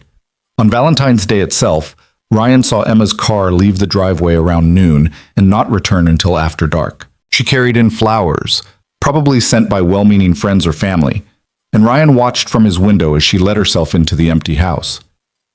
That night, after Macy was asleep, he found himself composing a text he had no intention of sending. "I hope you're okay. I hope someone told you today that you matter. I hope the flowers made you smile." He deleted it without sending, set his phone down, went to bed. March came in like a lion, all wind and cold rain that turned to ice overnight. Ryan's truck slid on black ice one morning, and he nearly crashed into a mailbox, his heart hammering as he corrected the steering. When he looked up, he saw Emma standing at her window, watching, her face pressed against the glass. Their eyes met for a second, and Ryan saw concern there, a flash of the old Emma who would have run outside to make sure he was okay. But she didn't move, and Ryan drove on, and the moment passed like so many others. Spring teased its arrival in fits and starts. Warmer days followed by unexpected snow. Crocuses pushing through frozen ground, the neighborhood shaking off winter like an old coat. Ryan saw Emma more as the weather improved, working in her yard, washing her car, sitting on her porch with a book. She looked thinner, more fragile, like something essential had been carved away and not replaced. They still didn't speak. One Saturday in late March, Ryan was raking winter debris from his lawn when he saw Margaret's car pull into Emma's driveway. He braced himself for shouting, for another scene, but this time Margaret stayed inside for less than an hour, and when she left, Emma came out to her porch and sat there crying. Ryan gripped the rake handle, war waging inside him. Every instinct screamed to go to her, to ask what was wrong, to offer comfort. But he'd promised distance. He'd agreed to stay away. So he stood in his yard holding a rake, watching Emma cry on her porch 20 feet away, and did nothing. That night, Emma texted him for the first time in 6 weeks. She wants me to sell the house, says I can't afford to keep it. Says David would want me to be practical. Ryan stared at the message for a long time before responding. What do you want? Emma, I want David back. I want none of this to have happened. I want to rewind to a year ago when everything was normal. Ryan, but you can't, so what do you want now? Emma, I don't know anymore. I feel like I'm drowning, and everyone keeps giving me advice about the right way to swim, but no one will actually pull me out of the water. Ryan typed and deleted 3 different responses before settling on, You're stronger than you think. Emma, I don't feel strong. I feel like I'm held together by spite and coffee. Ryan, that counts. Emma, does it? Ryan, yeah, it does. He waited for another message, but none came, and eventually he set his phone down and tried to sleep. April brought real warmth and the neighborhood came alive. Kids played in yards, people washed cars in driveways, the Petersons had a barbecue. Life continued in its relentless forward motion. Ryan threw himself into work, accepting every project that came his way, saying yes to tight deadlines and difficult clients because busy was better than thinking. His bank account recovered from the tire incident. Macy's school year wound toward its end. Everything was fine, except Ryan found himself watching Emma's house constantly, monitoring her comings and goings like some obsessed stalker, noting when her lights went on and off, keeping track of how many days passed between seeing her car move. It was unhealthy. He knew it was unhealthy, but he couldn't seem to stop. One evening in mid-April, Ryan was putting away groceries when Macy asked, Why doesn't Miss Emma come over anymore? Ryan froze with a bag of apples in his hand. What do you mean? She used to come over sometimes, bring cookies, talk to you while I played. Now she doesn't. She's been busy, Bug. She's going through some hard stuff. Because Mr. David died? Yeah. Macy thought about this, her face serious. Is she mad at us? No, sweetheart. She's not mad at us. Then why did she stop being our friend? Ryan set down the apples, crouched to Macy's level. Sometimes adults have to make hard choices. Miss Emma is trying to figure out her life after Mr. David died, and that means she needs some space to think. Space like being alone? Kind of. That sounds sad. Ryan pulled his daughter into a hug, breathing in the smell of her shampoo and the indefinable scent of childhood. Yeah, Bug, it is sad. That night, after Macy was asleep, Ryan sat at his kitchen table and made a decision. He pulled out a piece of paper and wrote, Emma, I know we're not supposed to be in touch. I know Margaret wants distance and you need space, and everyone thinks it's best if I stay out of your life. I'm trying to respect that. But I need you to know something. If you ever need help, real help, emergency help, the kind that matters more than gossip or Margaret's threats, I'm here. You can call at 3 a.m. You can knock on my door. You can ask for anything and I will show up. Consequences be damned. You don't owe me anything. This isn't about that night or Christmas Eve or any of it. This is about the fact that you're my neighbor and you're going through something impossible, and I refuse to pretend I don't care what happens to you. So this is me, giving you an emergency contact you might never use, but it's here if you need it. Take care of yourself. Ryan. He folded the note, walked across the lawn in the darkness, and slipped it under Emma's front door. Then he walked back to his house before he could second-guess himself. His phone buzzed at 2:17 a.m. A text from Emma. Thank you for this, for everything, for not completely giving up even when I pushed you away. Ryan. I couldn't give up on you if I tried. Emma. You should. It would be easier. Ryan. I've never been good at easy. Emma. I've noticed. Ryan smiled at his phone in the darkness. How are you, really? Emma. Tired, lonely, scared about money, angry at Margaret, sad about David, guilty about missing you, the usual. Ryan. You're allowed to miss people while grieving someone else. Emma. Margaret would disagree. Ryan. Margaret can go to hell. Emma. I'll tell her you said so. Ryan. Please do. He could almost hear Emma laughing on the other end. I might actually sell the house. She's right that I can't really afford it, and being here alone it's hard. Ryan. Where would you go? Emma. Apartment probably, something smaller, easier to manage. Ryan. When? Emma. I don't know, maybe this summer. I'm still thinking about it. They texted back and forth for another hour, the conversation easy and familiar in a way their in-person interactions had never been allowed to be. Finally, Emma sent, I should sleep. Thank you for this. For talking. I needed it. Ryan. Anytime, I mean that. Emma. I know. Good night, Ryan. Ryan. Good night, Emma. He set his phone down and lay in the darkness, thinking about houses and distance and the ways people navigated impossible situations. Thinking about Margaret's threats and neighborhood gossip and the price of helping someone who needed it. Thinking about Emma, alone in that house, trying to decide whether to hold on to a life that no longer fit or start over somewhere new. The night stretched on, and Ryan didn't sleep much, but somehow he felt lighter than he had in weeks. Because Emma had reached out. Because the distance wasn't total. Because maybe, despite everything, they were going to find a way through this. Or maybe that was just hope talking. But Ryan decided to let himself have it anyway, at least for tonight. The late-night text conversation became a pattern.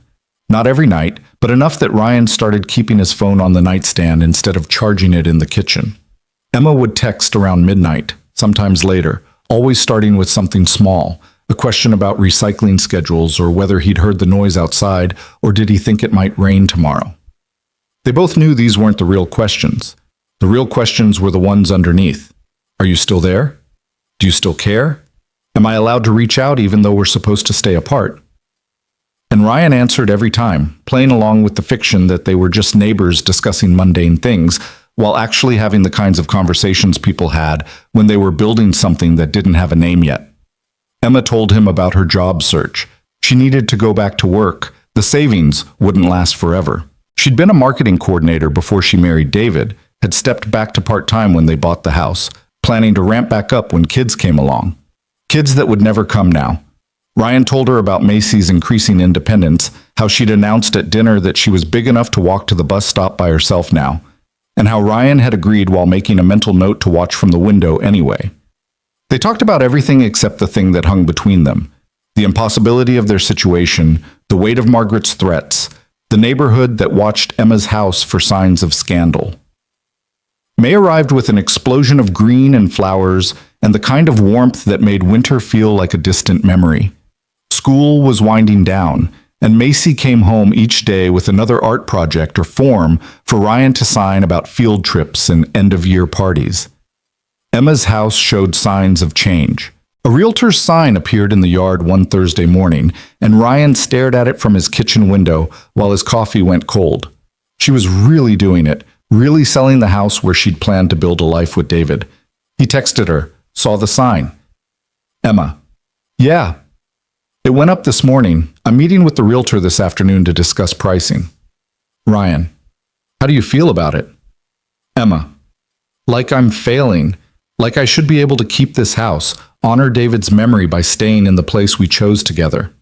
Ryan. Or you could honor his memory by doing what's best for you. Emma. When did you get so wise? Ryan. I'm not wise. I'm just someone who's had to make impossible choices and learned that surviving them is the only success that matters. Emma didn't respond for a while, and Ryan went back to work, trying to focus on a website redesign that wasn't cooperating. An hour later, his phone buzzed. Emma. The realtor thinks we can list it for $385K. I bought it with David for $290K 4 years ago. It feels obscene to profit from his death. Ryan. It's not profit, it's housing market appreciation. Emma. I know, but it feels wrong anyway. Ryan, most things about grief feel wrong. That doesn't mean you're doing it wrong. Emma, I wish I could talk to you about this in person. Texting feels inadequate. Ryan stared at that message for a long time. They hadn't been in the same physical space since February, since Margaret's visit and the mutual agreement to maintain distance. 4 months of careful avoidance, of pretending they didn't see each other, of relegating their friendship to the safety of text messages after dark. He typed, "We could take a walk sometime. Public place." Nothing Margaret could twist into scandal. The 3 dots appeared and disappeared several times. Finally, "I'd like that." They didn't set a specific time, didn't make concrete plans, and Ryan wondered if it would actually happen or if it was just another thing they said to make themselves feel better about the distance between them. 2 days later, on a Sunday afternoon, Emma knocked on his door. Ryan opened it to find her standing on his porch in jeans and a t-shirt, her hair pulled back, looking nervous and determined in equal measure. "I know we said we'd take a walk," Emma said before Ryan could speak, "but I was thinking, and a walk feels too exposed. Too many neighbors watching, so I was wondering if maybe we could just talk here. On your porch? It's public enough that no one can accuse us of anything inappropriate, but private enough that we can actually have a conversation." Ryan stepped outside, pulling the door mostly closed behind him. Macy was inside watching a movie, and he wanted to keep this separate, wanted to protect his daughter from the complications of adult relationships gone sideways. "Okay," he said, sitting down on the porch step. Emma sat next to him, careful to leave space between them, and for a moment neither spoke. Ryan could smell her shampoo, something floral and familiar, and realized how much he'd missed the simple fact of her presence. "The house went on the market yesterday," Emma said finally. "I already have 3 showings scheduled for next week." That was fast. "The market's competitive right now. My realtor says it'll probably sell within 2 weeks. Emma pulled her knees up, wrapped her arms around them. "And then I'll be gone. Out of this neighborhood. Away from Margaret's surveillance. No more reason for anyone to gossip about us." "Where will you go?" "There's an apartment complex about 20 minutes from here. 2-bedroom, reasonable rent. It's not much, but it's enough." Emma turned to look at him. "I keep thinking about how different my life is going to look. A year ago, I was married, living in a house, planning for kids. Now I'm going to be a widow in a rental apartment with no idea what comes next." "That's not failure, Emma. That's survival." "Is it? Because it feels like I'm running away, like I'm letting Margaret win by leaving." Ryan shook his head. "You're not running away. You're making a choice that prioritizes your well-being over other people's expectations. That's strength, not weakness." Emma rested her chin on her knees, her eyes fixed on some point across the street. "I'm going to miss this, the neighborhood, my garden, the oak tree in the front yard that David and I planted our first week here." Her voice caught. "I'm going to miss you." Ryan felt the words settle in his chest, heavy and warm. "I'm going to miss you too." "We could still text," Emma said quickly. "Once I move, it wouldn't matter anymore, right? Margaret can't threaten me about what I do in my own apartment 20 minutes away." She could still make trouble with David's life insurance. The payout already went through. She tried to delay it, but David's lawyer was good. Better than her lawyers. Emma smiled grimly. "That money is what's letting me do this. Sell the house, start over, tell Margaret to back off." They sat in silence for a while, the afternoon sun warm on their faces, the sound of someone's lawnmower in the distance. It was the most normal they'd been together in months, just 2 people sitting on a porch, and Ryan wanted to memorize it. The way Emma's hair caught the light, the small scar on her knee he'd never noticed before, the way she drummed her fingers against her leg when she was thinking. "Can I ask you something?" Emma said suddenly. "Always." "That night you stayed, before Margaret showed up, did you—" She paused, searching for words. "Did you feel it too? That thing between us that's more than just neighbors being friendly?" Ryan's breath caught.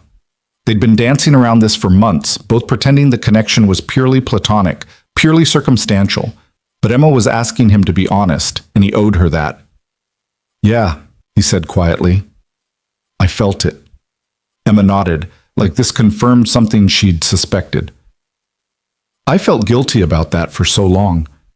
Felt like I was betraying David by being attracted to someone else while I was grieving him. Are you?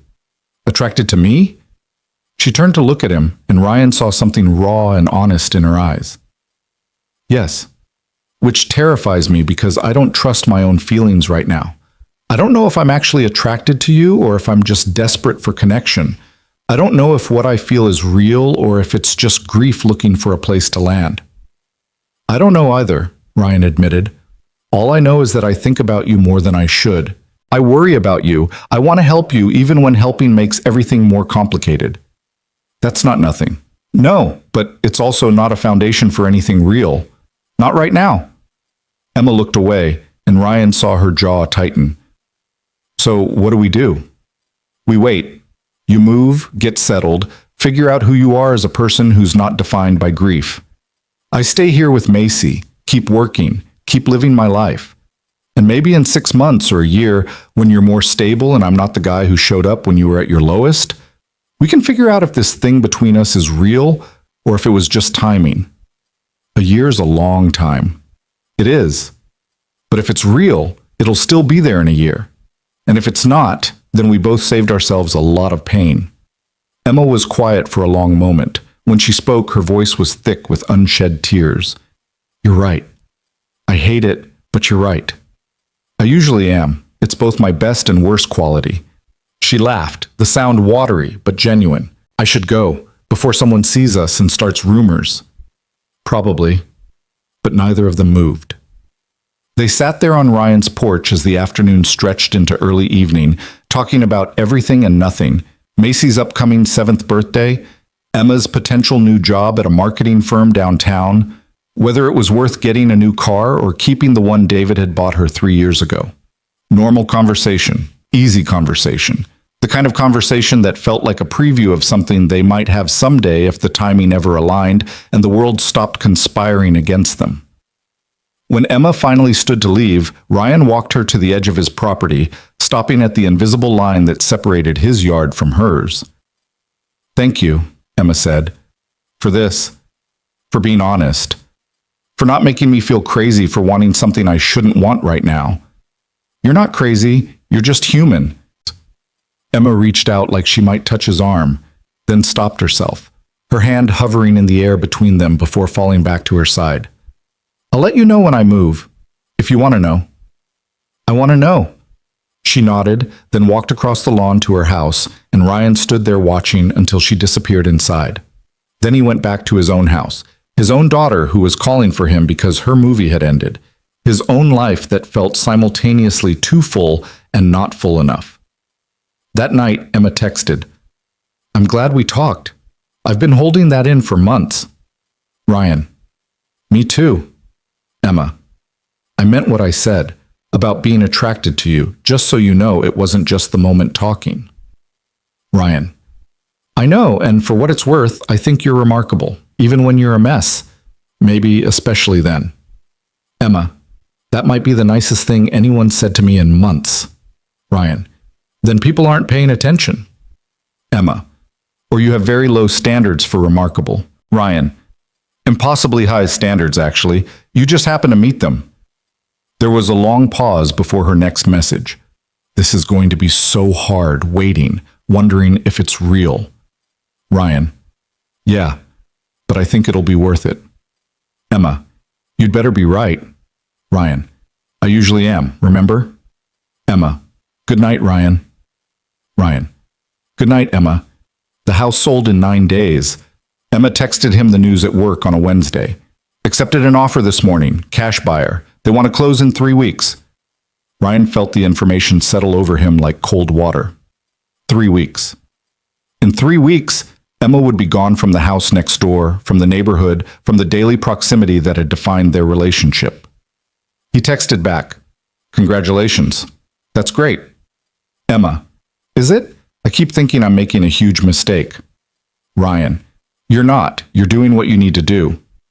Emma, I'm going to need help moving. I know I shouldn't ask, but I don't really have anyone else, and the movers are expensive and... Ryan, I'll help. Of course I'll help. Emma, Margaret will lose her mind. Ryan, let her. You're moving away. What's she going to do? Threaten to make your life difficult in a neighborhood you won't be living in? Emma, point taken. Thank you. The next 3 weeks passed in a blur of activity. Emma sorted through a house full of memories, deciding what to keep and what to let go. Ryan watched from his window as donation trucks came and went, as boxes accumulated on the porch, as Emma's life was reduced to what would fit in a 2-bedroom apartment. He wanted to help earlier, wanted to be there for the hard parts, but Emma insisted she needed to do the initial sorting alone. If you're there, I'll ask your opinion on everything and I'll never let anything go, she texted one night. I need to be ruthless, and I can't be ruthless when you're being kind. So Ryan waited, working on his own projects, managing Macy's end-of-school year activities, and watching Emma dismantle a life she'd built with someone else. Moving day arrived on a humid Saturday in early June. Ryan hired his brother Tom to watch Macy for the day, then showed up at Emma's house at 7 a.m. to find her sitting on the front steps surrounded by boxes, looking exhausted. You're early, she said. You look like you haven't slept. I was up until 3 trying to decide if I should keep David's college trophies. Ended up keeping them. Emma gestured to a box labeled storage. I'll probably never look at them again, but I couldn't throw them away. You don't have to throw anything away. I know, but it feels like I should be able to let go. Emma stood, brushing off her jeans. Thank you for doing this. I know it's... Don't thank me. We're friends. This is what friends do.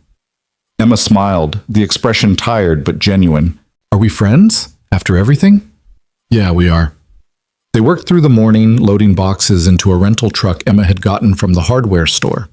It was hard physical labor made harder by the June heat, and by noon they were both drenched in sweat and exhausted. I'm ordering pizza, Emma declared, pulling out her phone. And I don't care if Margaret drives by and sees us eating lunch together. I've earned this pizza. They sat on the porch steps eating pepperoni pizza straight from the box while the neighborhood moved around them. Cars drove by, people walked dogs. Marcus Chen waved from across the street and called out, Need help? But didn't wait for an answer before continuing his walk. He's been weird since the tire incident, Emma said quietly. I think he knows his son saw you leaving that morning. Feels guilty.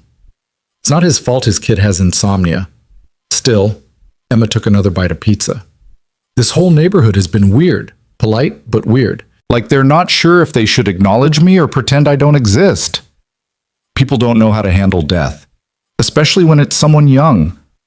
David would have hated this, all the awkwardness and tiptoeing. Emma's voice caught. He was so good at making people comfortable. He could walk into a room full of strangers and have everyone laughing within 10 minutes. Ryan didn't know what to say to that. He'd known David in the way neighbors knew each other, surface level, friendly, ultimately superficial. He couldn't compete with memories, couldn't offer comfort about a man he'd barely known. He sounds like he was great, Ryan said finally. He was.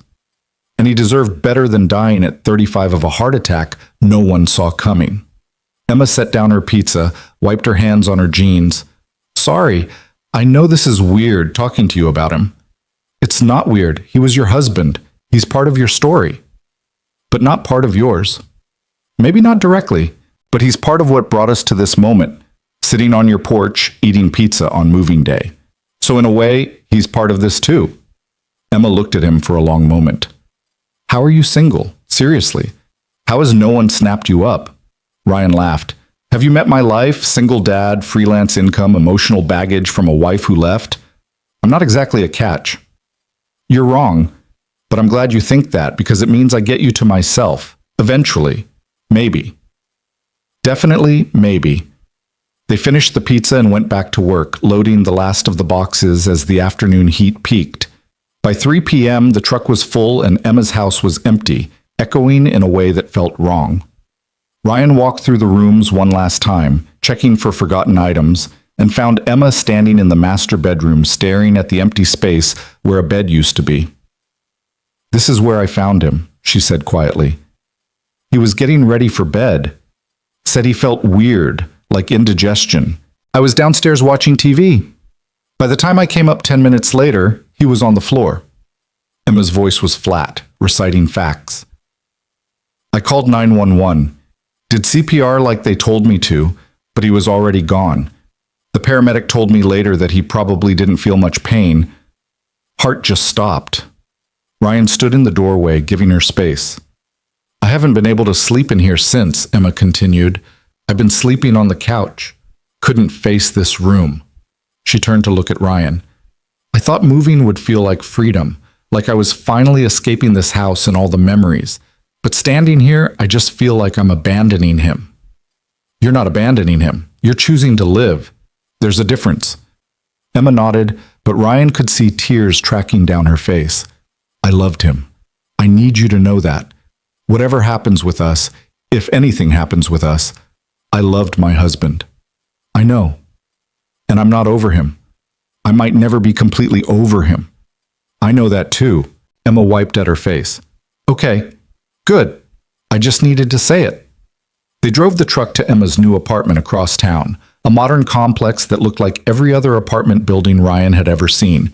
Beige siding, small balconies, a pool that probably got used twice a year. Emma's unit was on the second floor, and they spent the next 3 hours hauling boxes upstairs while Emma directed traffic and tried to decide where things should go. By 6 p.m., they were done. The truck was empty, Emma's boxes were stacked in her new living room, and they were both too exhausted to speak. I should go, Ryan said, leaning against the kitchen counter.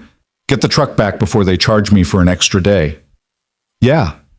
Emma looked around her new space, surrounded by boxes and furniture that didn't quite fit. This is it, my new life. It's a good start. Is it?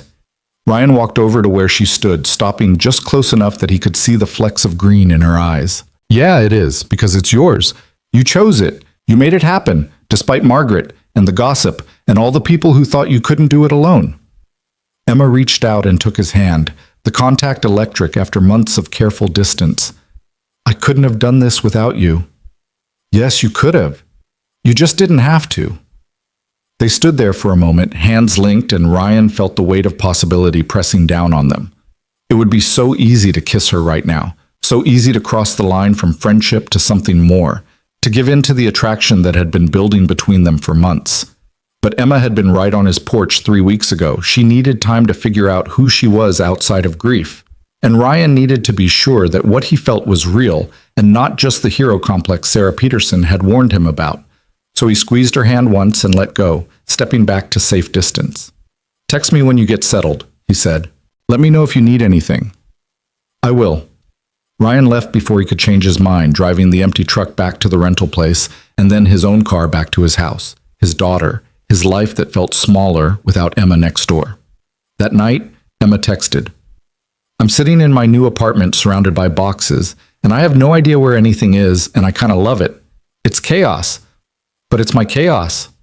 Ryan, that's the spirit. Emma, thank you again for today, for all of it. Ryan, stop thanking me. Friends help friends move. It's in the handbook. Emma, what handbook? Ryan, the friendship handbook. You didn't get your copy? Emma, must have gotten lost in the move. Ryan smiled at his phone. How does it feel, being on your own? Emma, terrifying, liberating, lonely, exciting, all of it at once. Ryan, sounds about right. Emma, I keep waiting for Margaret to call and tell me I made a mistake, or for David's ghost to appear and ask why I left our house. Ryan, have you considered that maybe you're allowed to make choices without waiting for permission or punishment? Emma, what a concept. Ryan, revolutionary, I know. They texted for another hour, Emma sending him photos of her unpacking attempts, Ryan offering suggestions on furniture placement that she mostly ignored. It felt easy, comfortable, like they'd found their rhythm again now that the pressure of proximity was gone. Over the next few weeks, Emma settled into her new apartment and her new job at the marketing firm downtown. She sent Ryan updates, photos of her small balcony garden, complaints about her commute, excitement about her first paycheck in years.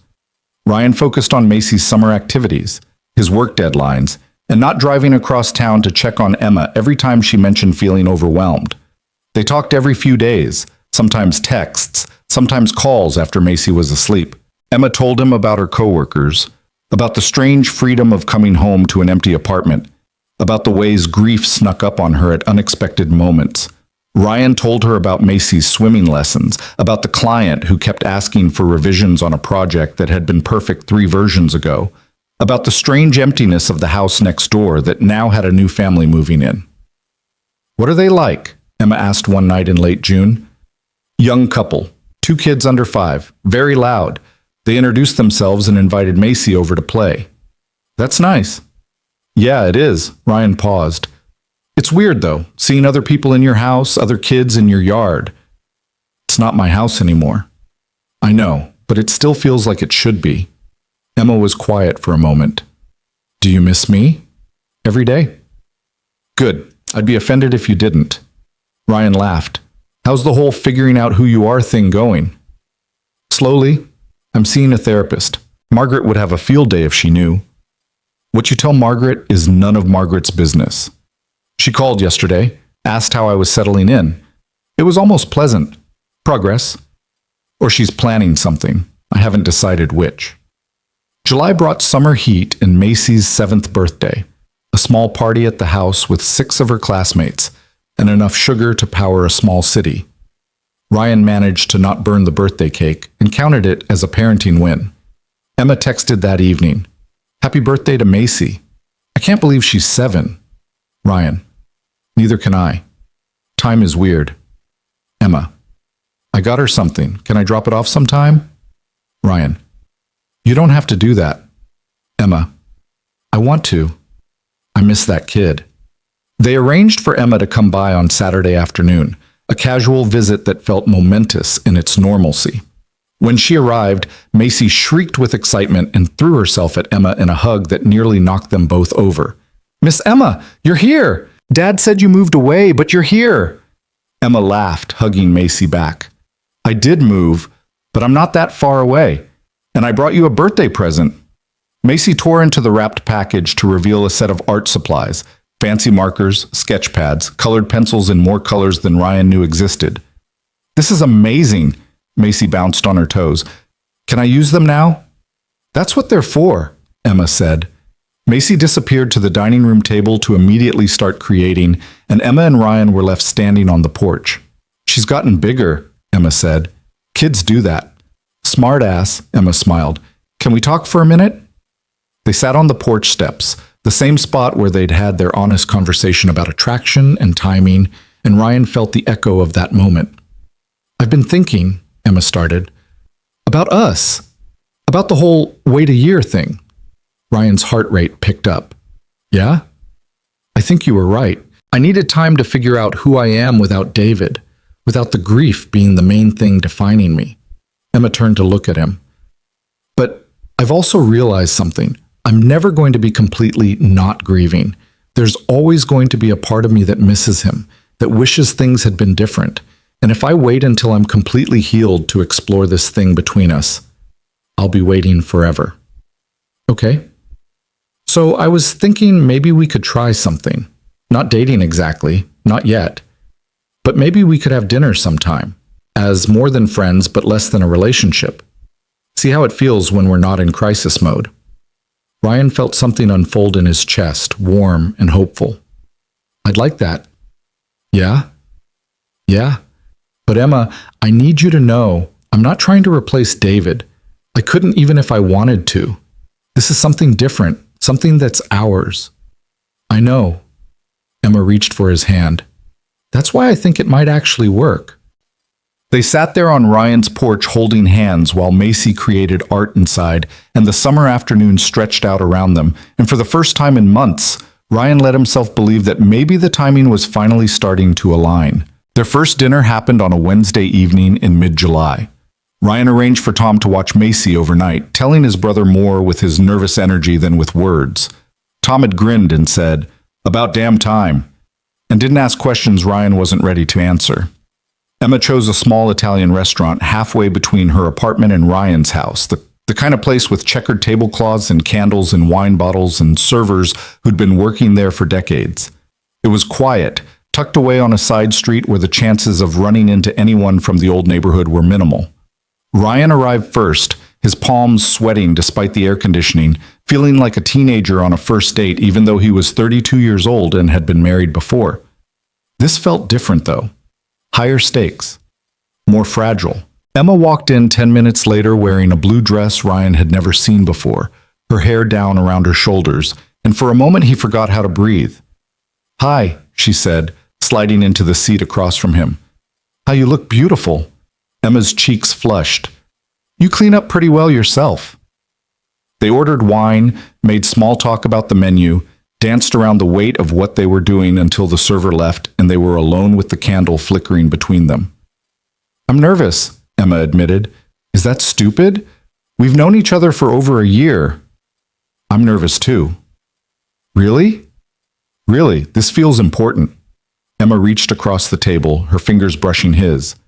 "It is important. That's why I'm terrified I'm going to mess it up." "You won't."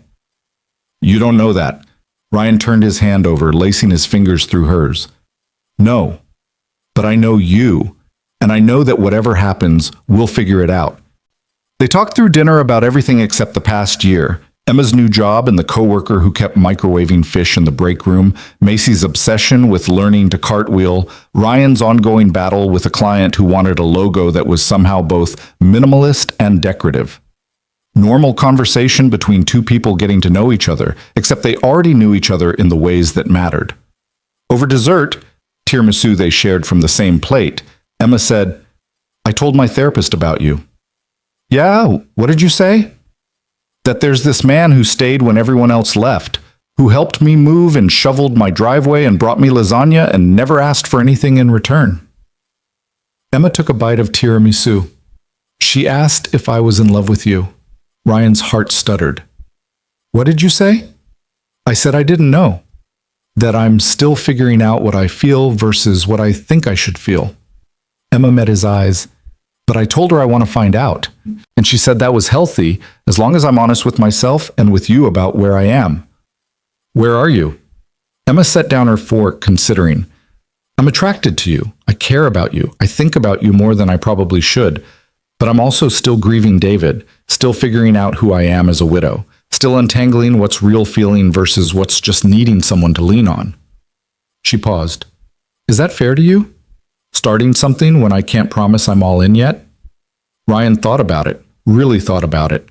He could say no, could protect himself from potential heartbreak, could walk away and wait until Emma was more certain. Or he could take the risk, could trust that sometimes the best things in life came with uncertainty attached. "Yeah," he said finally. "It's fair, because I'm not all in yet either. I'm interested. I want to see where this goes. But I've got Macy to think about, and I can't bring someone into her life unless I'm sure it's real and lasting." "So we're both cautiously exploring this?" "Cautiously exploring. I like it. Very adult of us." Emma laughed. "We're so mature." "The most mature?"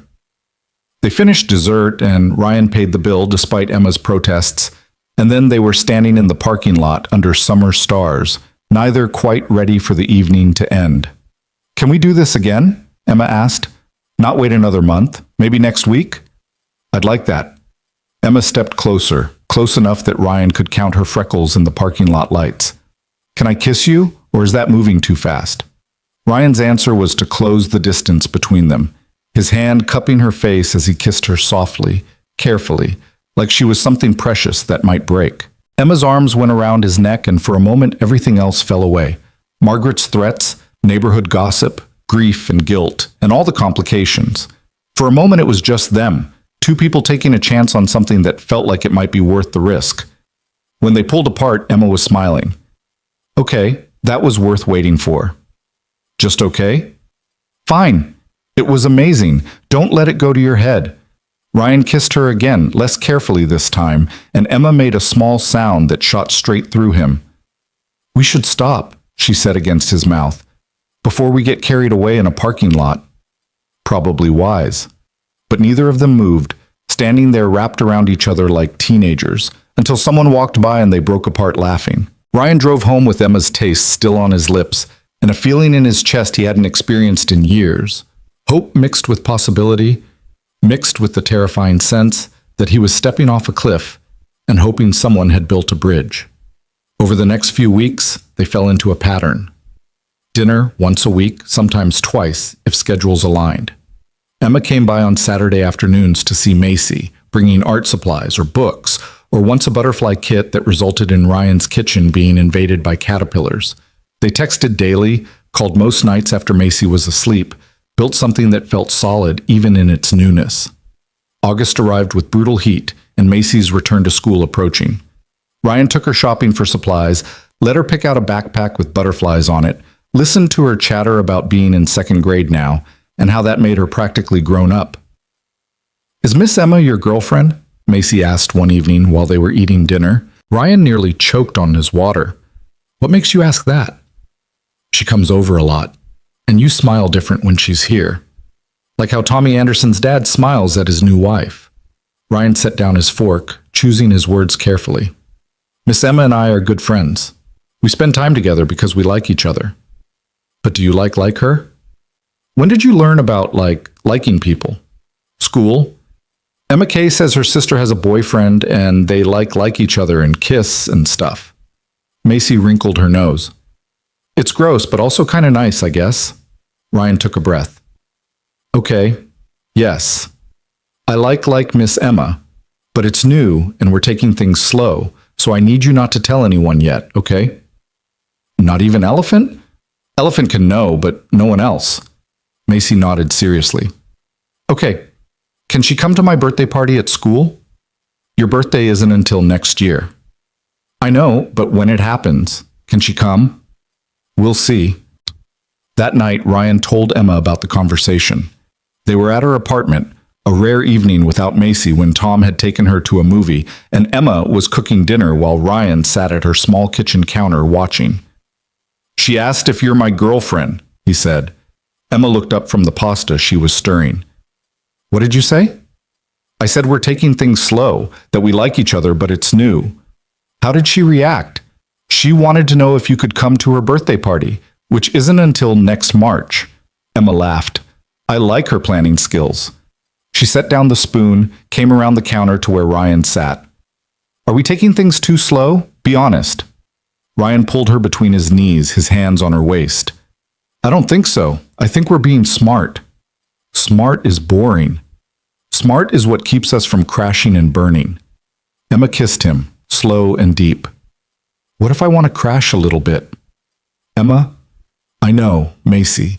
Taking it slow. Being responsible." She rested her forehead against his. "But I'm tired of being careful. I've been careful for 8 months. At some point, doesn't the grief have to give me permission to be happy?" Ryan understood the frustration. They'd been dating, if that's what this was, for 6 weeks, and they'd been almost painfully cautious. No sleepovers, no meeting each other's families, nothing that would signal to the outside world that they were more than friends. It made sense logically, protected both of them and Macy from complications. But Emma was right. At some point, caution became just another form of fear. "What do you want?" Ryan asked. "I want to tell people. Not everyone. Not Margaret. Definitely not Margaret. But I want to be able to hold your hand in public without worrying about who's watching. I want Macy to know that you and I are together because eventually she's going to figure it out anyway. I want to stop treating this like it's something we need to hide." "Okay?" Emma pulled back to look at him. "Okay? Yeah. Let's tell people. Let's be a couple who exists in daylight, not just in restaurants across town and late-night phone calls." Emma's smile could have lit up the whole apartment. "Really? Really, I'm tired of being careful too." They made it official that weekend, starting with Macy, who took the news with 7-year-old pragmatism. "I already knew. Can we have pancakes now?"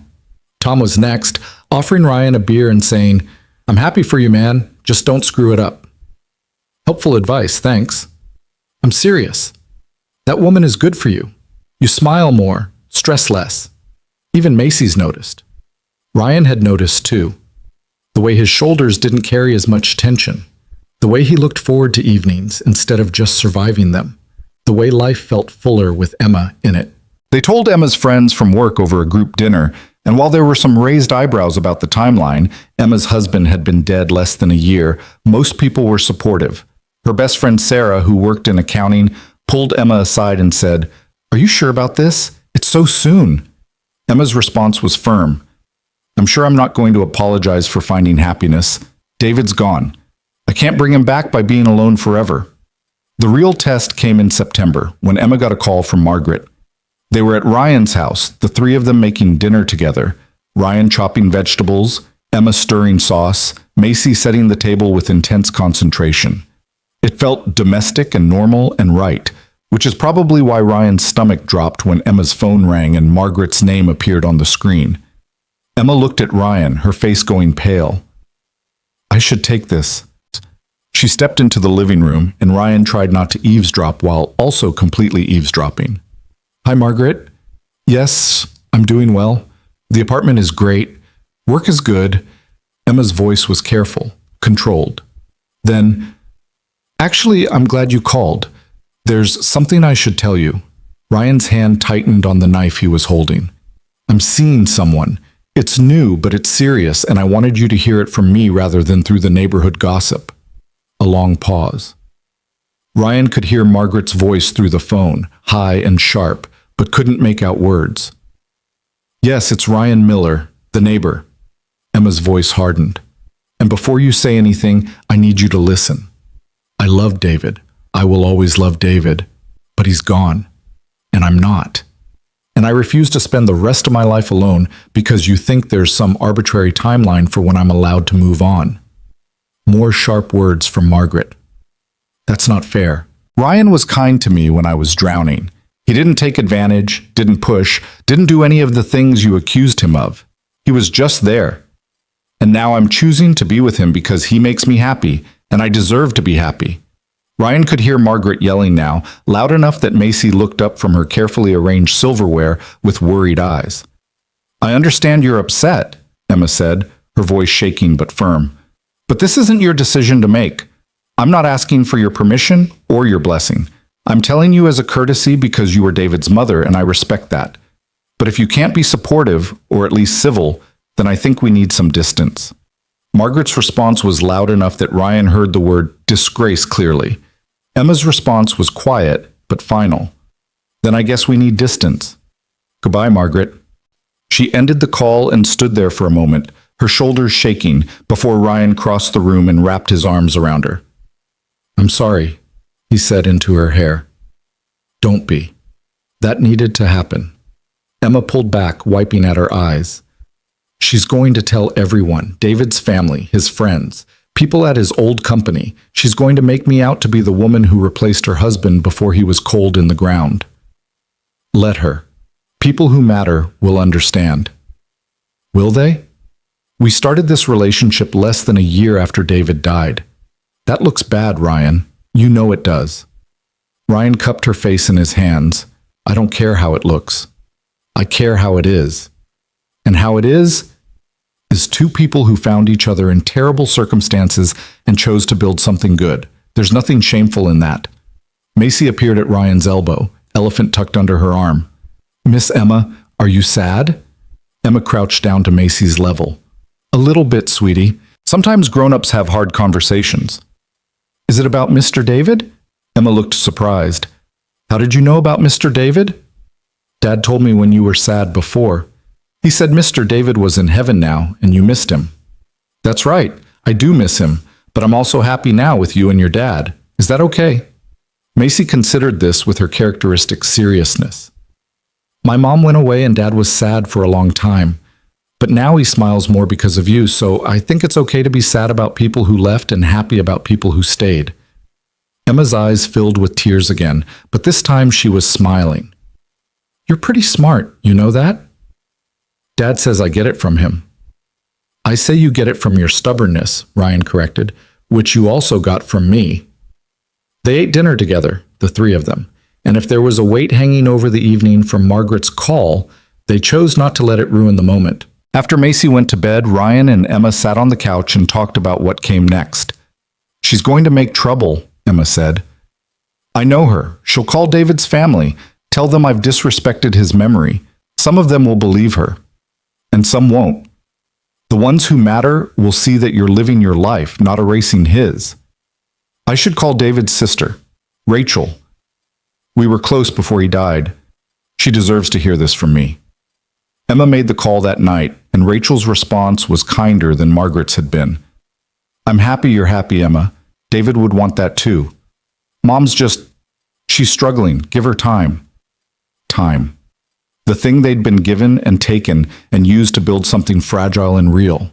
Time that had passed with Emma learning to sleep through the night again, Ryan learning to trust someone new, both of them learning that sometimes the best things grew in the spaces grief created. October brought cooler weather and Macy's School Fall Festival. Emma came with them, and if people stared at Ryan and Emma holding hands while Macy played carnival games, they chose not to care. Some neighbors from the old street were there, the Petersons, Marcus Chen with his family, and Sarah Peterson pulled Ryan aside while Emma was helping Macy with ring toss. "I'm happy for you," Sarah said. "I know I warned you to keep your distance, and maybe that was wrong. You were trying to help. I was trying to prevent gossip, but you know what? Gossip happens anyway. Might as well give them something real to talk about." Sarah smiled. "Emma looks happy, really happy." "She is. We both are." "Good. That's good." Marcus approached next, his wife trailing behind. "Ryan, Emma, good to see you both." There was an awkward pause before Marcus continued. "I owe you an apology. My son, he told Margaret about seeing you that morning, and I should have talked to him about privacy and not spreading rumors. I didn't realize it would cause so much trouble." Ryan shook his head. "Your kid saw what he saw. That's not on you." "Still, I'm sorry." Marcus extended his hand and Ryan shook it, letting go of a resentment he'd been carrying for months. November arrived with Thanksgiving on the horizon, and Emma asked the question Ryan had been dreading.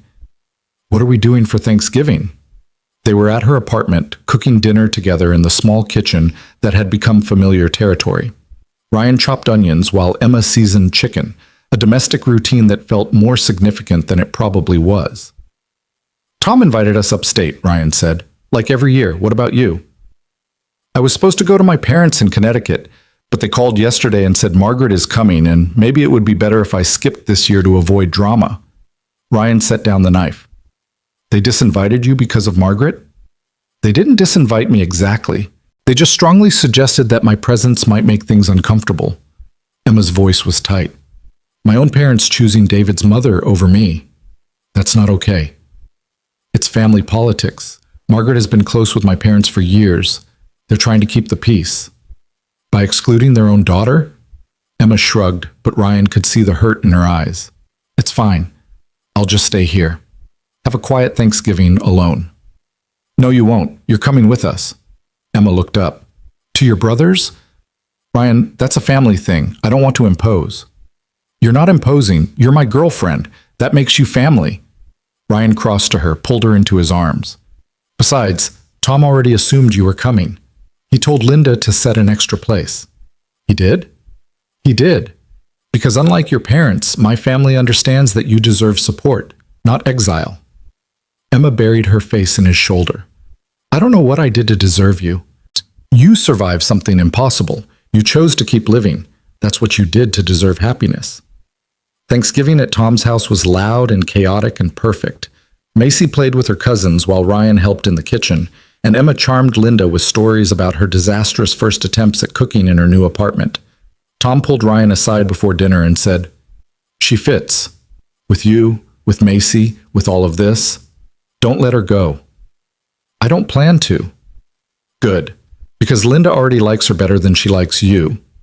During dinner, Linda asked Emma about her work, and Macy insisted on sitting next to Emma, and the conversation flowed easily around the table. At one point, Ryan caught Emma's eye across the turkey and stuffing, and she smiled at him with something that looked like contentment. After dinner, while the kids were watching a movie and the adults were recovering from too much food, Emma's phone rang. Her mother. Emma stepped outside to take the call, and Ryan watched through the window as she paced the porch, her free hand gesturing as she talked.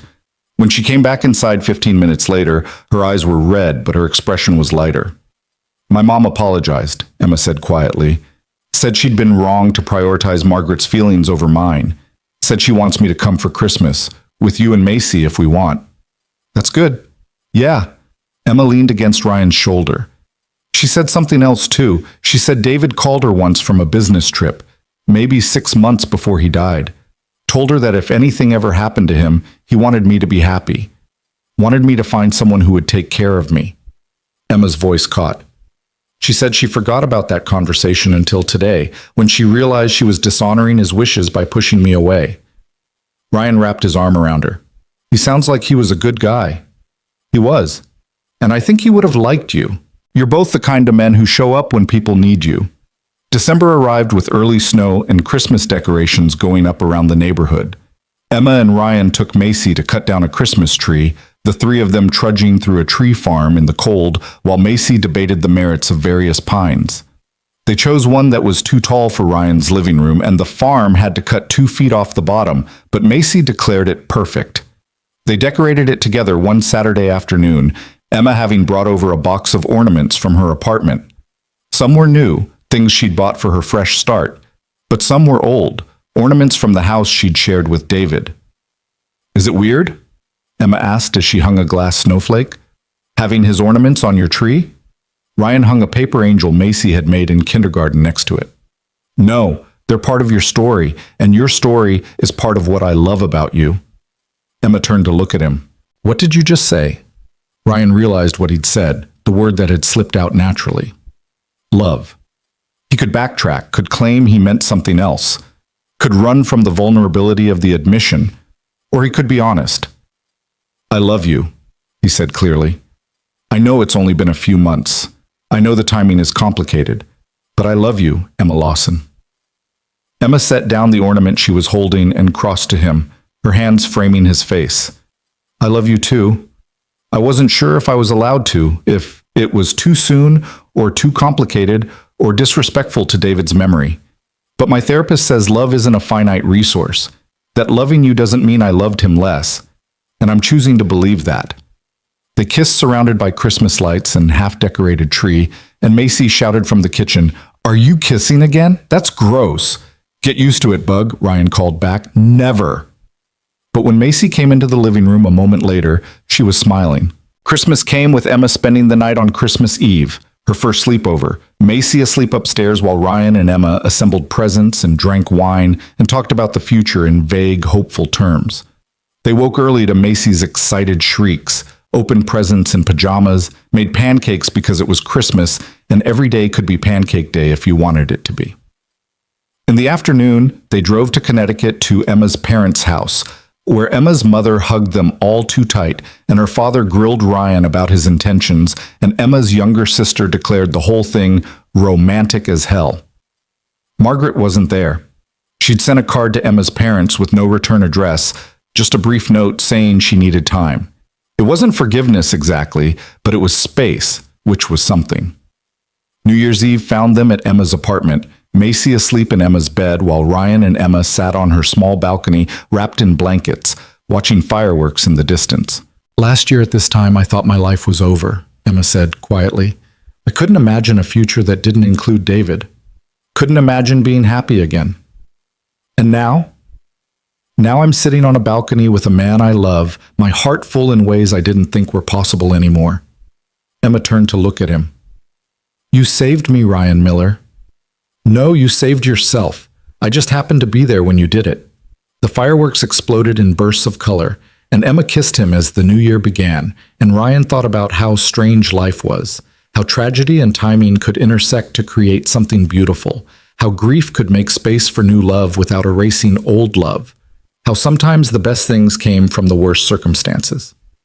Winter stretched into spring. Emma's lease came up for renewal, and she chose not to renew it, moving instead into Ryan's house in a gradual process that involved many discussions with Macy about sharing space and bathroom schedules, and whether Elephant approved of Miss Emma living with them permanently.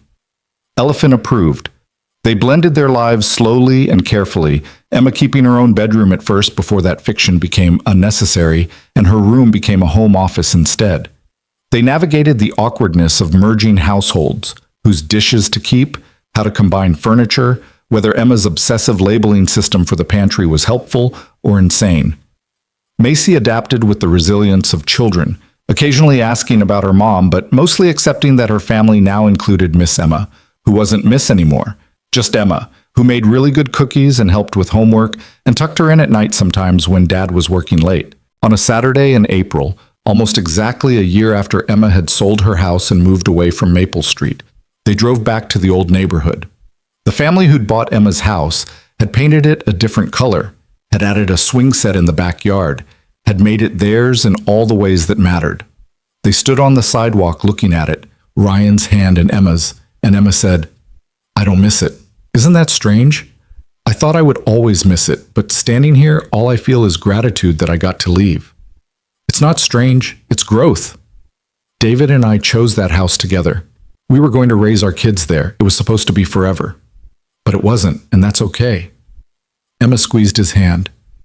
"Do you think he knows? Wherever he is? Do you think he knows I'm happy?" Ryan thought about the conversation Emma's mother had shared, about David's wish for Emma to find happiness if something happened to him, about the kind of love that wanted the best for someone, even in absence. "Yeah," Ryan said, "I think he knows." They drove back to their house. Not Emma's apartment, not Ryan's house, but theirs, the place they'd built together from pieces of broken lives and stubborn hope. Macy was spending the night at a friend's house, which meant they had the evening to themselves, a rare luxury. They made dinner together, Emma teaching Ryan her mother's recipe for pot roast while he tried not to burn the vegetables.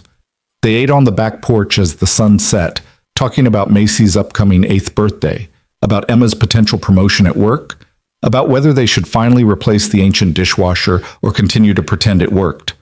After dinner, as they cleaned up together in the kitchen that had become their shared space, Ryan pulled a small box from his pocket. "Emma." She turned from the sink, saw the box, and her hands flew to her mouth. "Ryan, what? Let me say this before I lose my nerve." Ryan opened the box to reveal a simple ring, a single stone that had cost more than he could really afford but less than Emma deserved. "I know it hasn't been that long. I know people will say it's too soon, that we rushed, that grief isn't a foundation for a relationship, but I don't care what people say anymore. Ryan, I love you. I love who you are, strong and fragile and fighting every day to build a life worth living. I love who we are together. I love the family we're building, and I want to make it official, not to replace what you had with David, but to honor what we have together." He took a breath. "Will you marry me?" Emma was crying, tears streaming down her face as she nodded. "Yes. Yes, absolutely yes." Ryan slipped the ring onto her finger and pulled her into a kiss that tasted like salt and joy, and promises they'd both learned were precious because they weren't guaranteed. They called Macy first, who shrieked so loud Ryan had to hold the phone away from his ear. "Does this mean Emma's going to be my mom now?" "If she wants to be," Ryan said, looking at Emma. "I want to be," Emma said into the phone. "If you want me to be. Can I call you Mom?" "You can call me whatever feels right." "What about Emma Mom?" "Emma Mom works." They called their families next. Emma's parents crying with happiness. Tom demanding to know why Ryan hadn't asked for his blessing first. Macy's voice in the background on Tom's phone asking if she could be the flower girl. The wedding happened in September, small and intimate in Tom's backyard with 30 people who mattered. Macy was indeed the flower girl, taking her job seriously enough that she practiced her walk for 3 weeks beforehand. Emma wore a simple white dress. Ryan wore the suit he'd bought for David's funeral and had tailored to fit better. And when they exchanged vows, they promised not perfection, but presence. Not to never grieve, but to grieve together. Not to erase the past, but to build a future alongside it. Margaret didn't come, but she sent a card with a brief note. "I hope you find the happiness David would have wanted for you."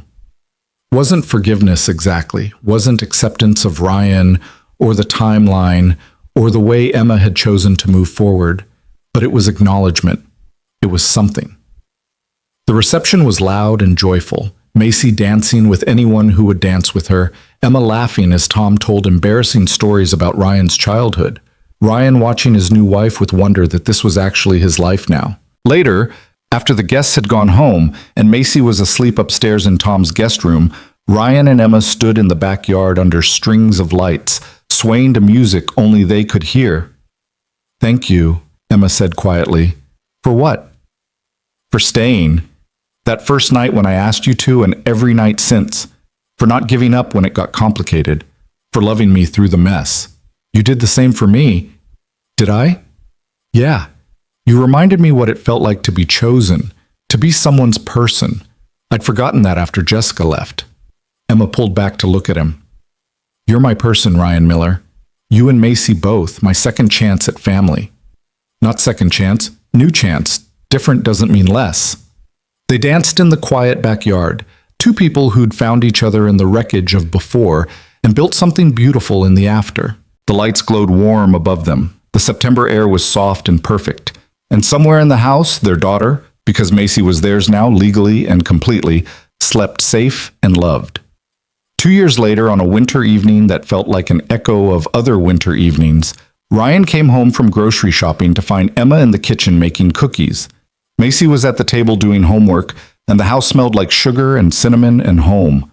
Emma turned when he walked in, and Ryan saw it immediately in her face. The secret she was holding, the joy she could barely contain. What?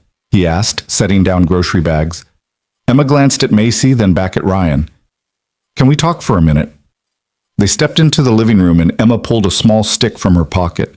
The kind of stick with 2 pink lines. Ryan stared at it, his brain taking a moment to process what he was seeing. You're pregnant, 8 weeks. I wanted to wait until I was sure before I told you.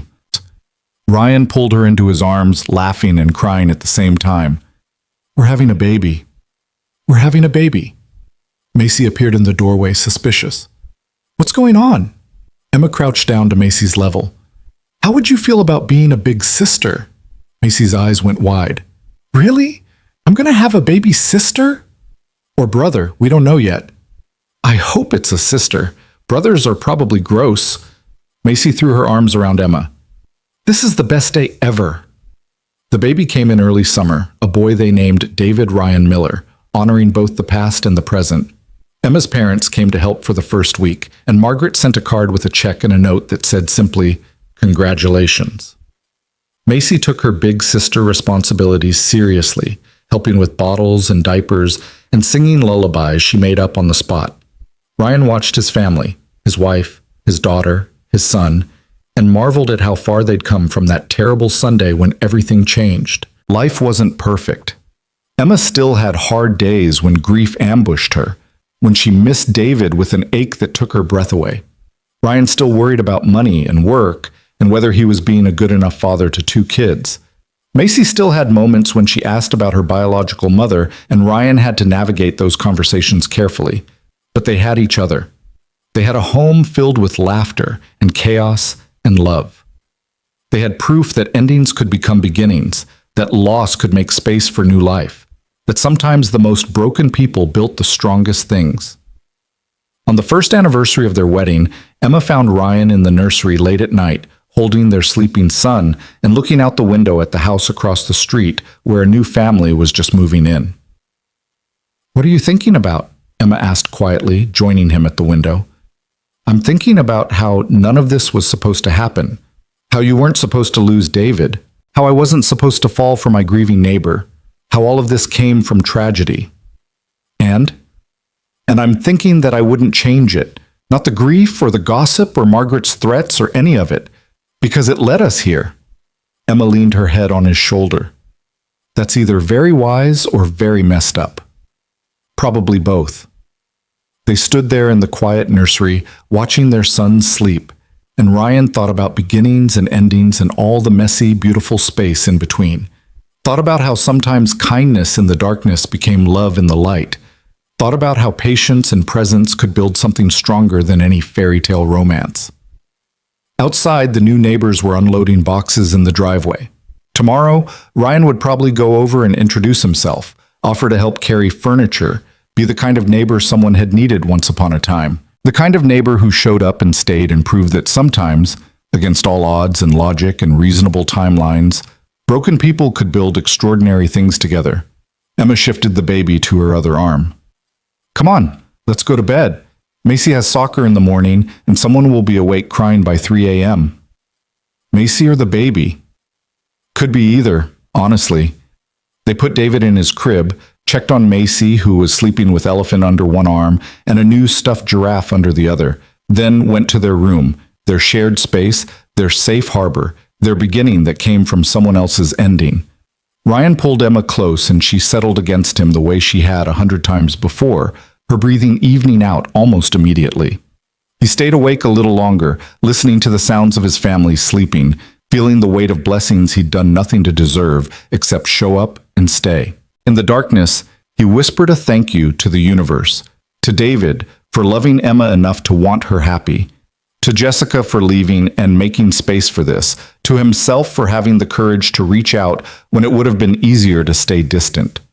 Tomorrow would bring its own challenges, work deadlines and diaper changes, and the endless negotiations of family life. But tonight, in this moment, everything was exactly as it should be. Not perfect, but real. Not easy, but worth it. Not the life anyone had planned, but the life they'd built together from pieces of shattered dreams and stubborn hope. And that, Ryan thought as sleep finally claimed him, was more than enough. It was everything.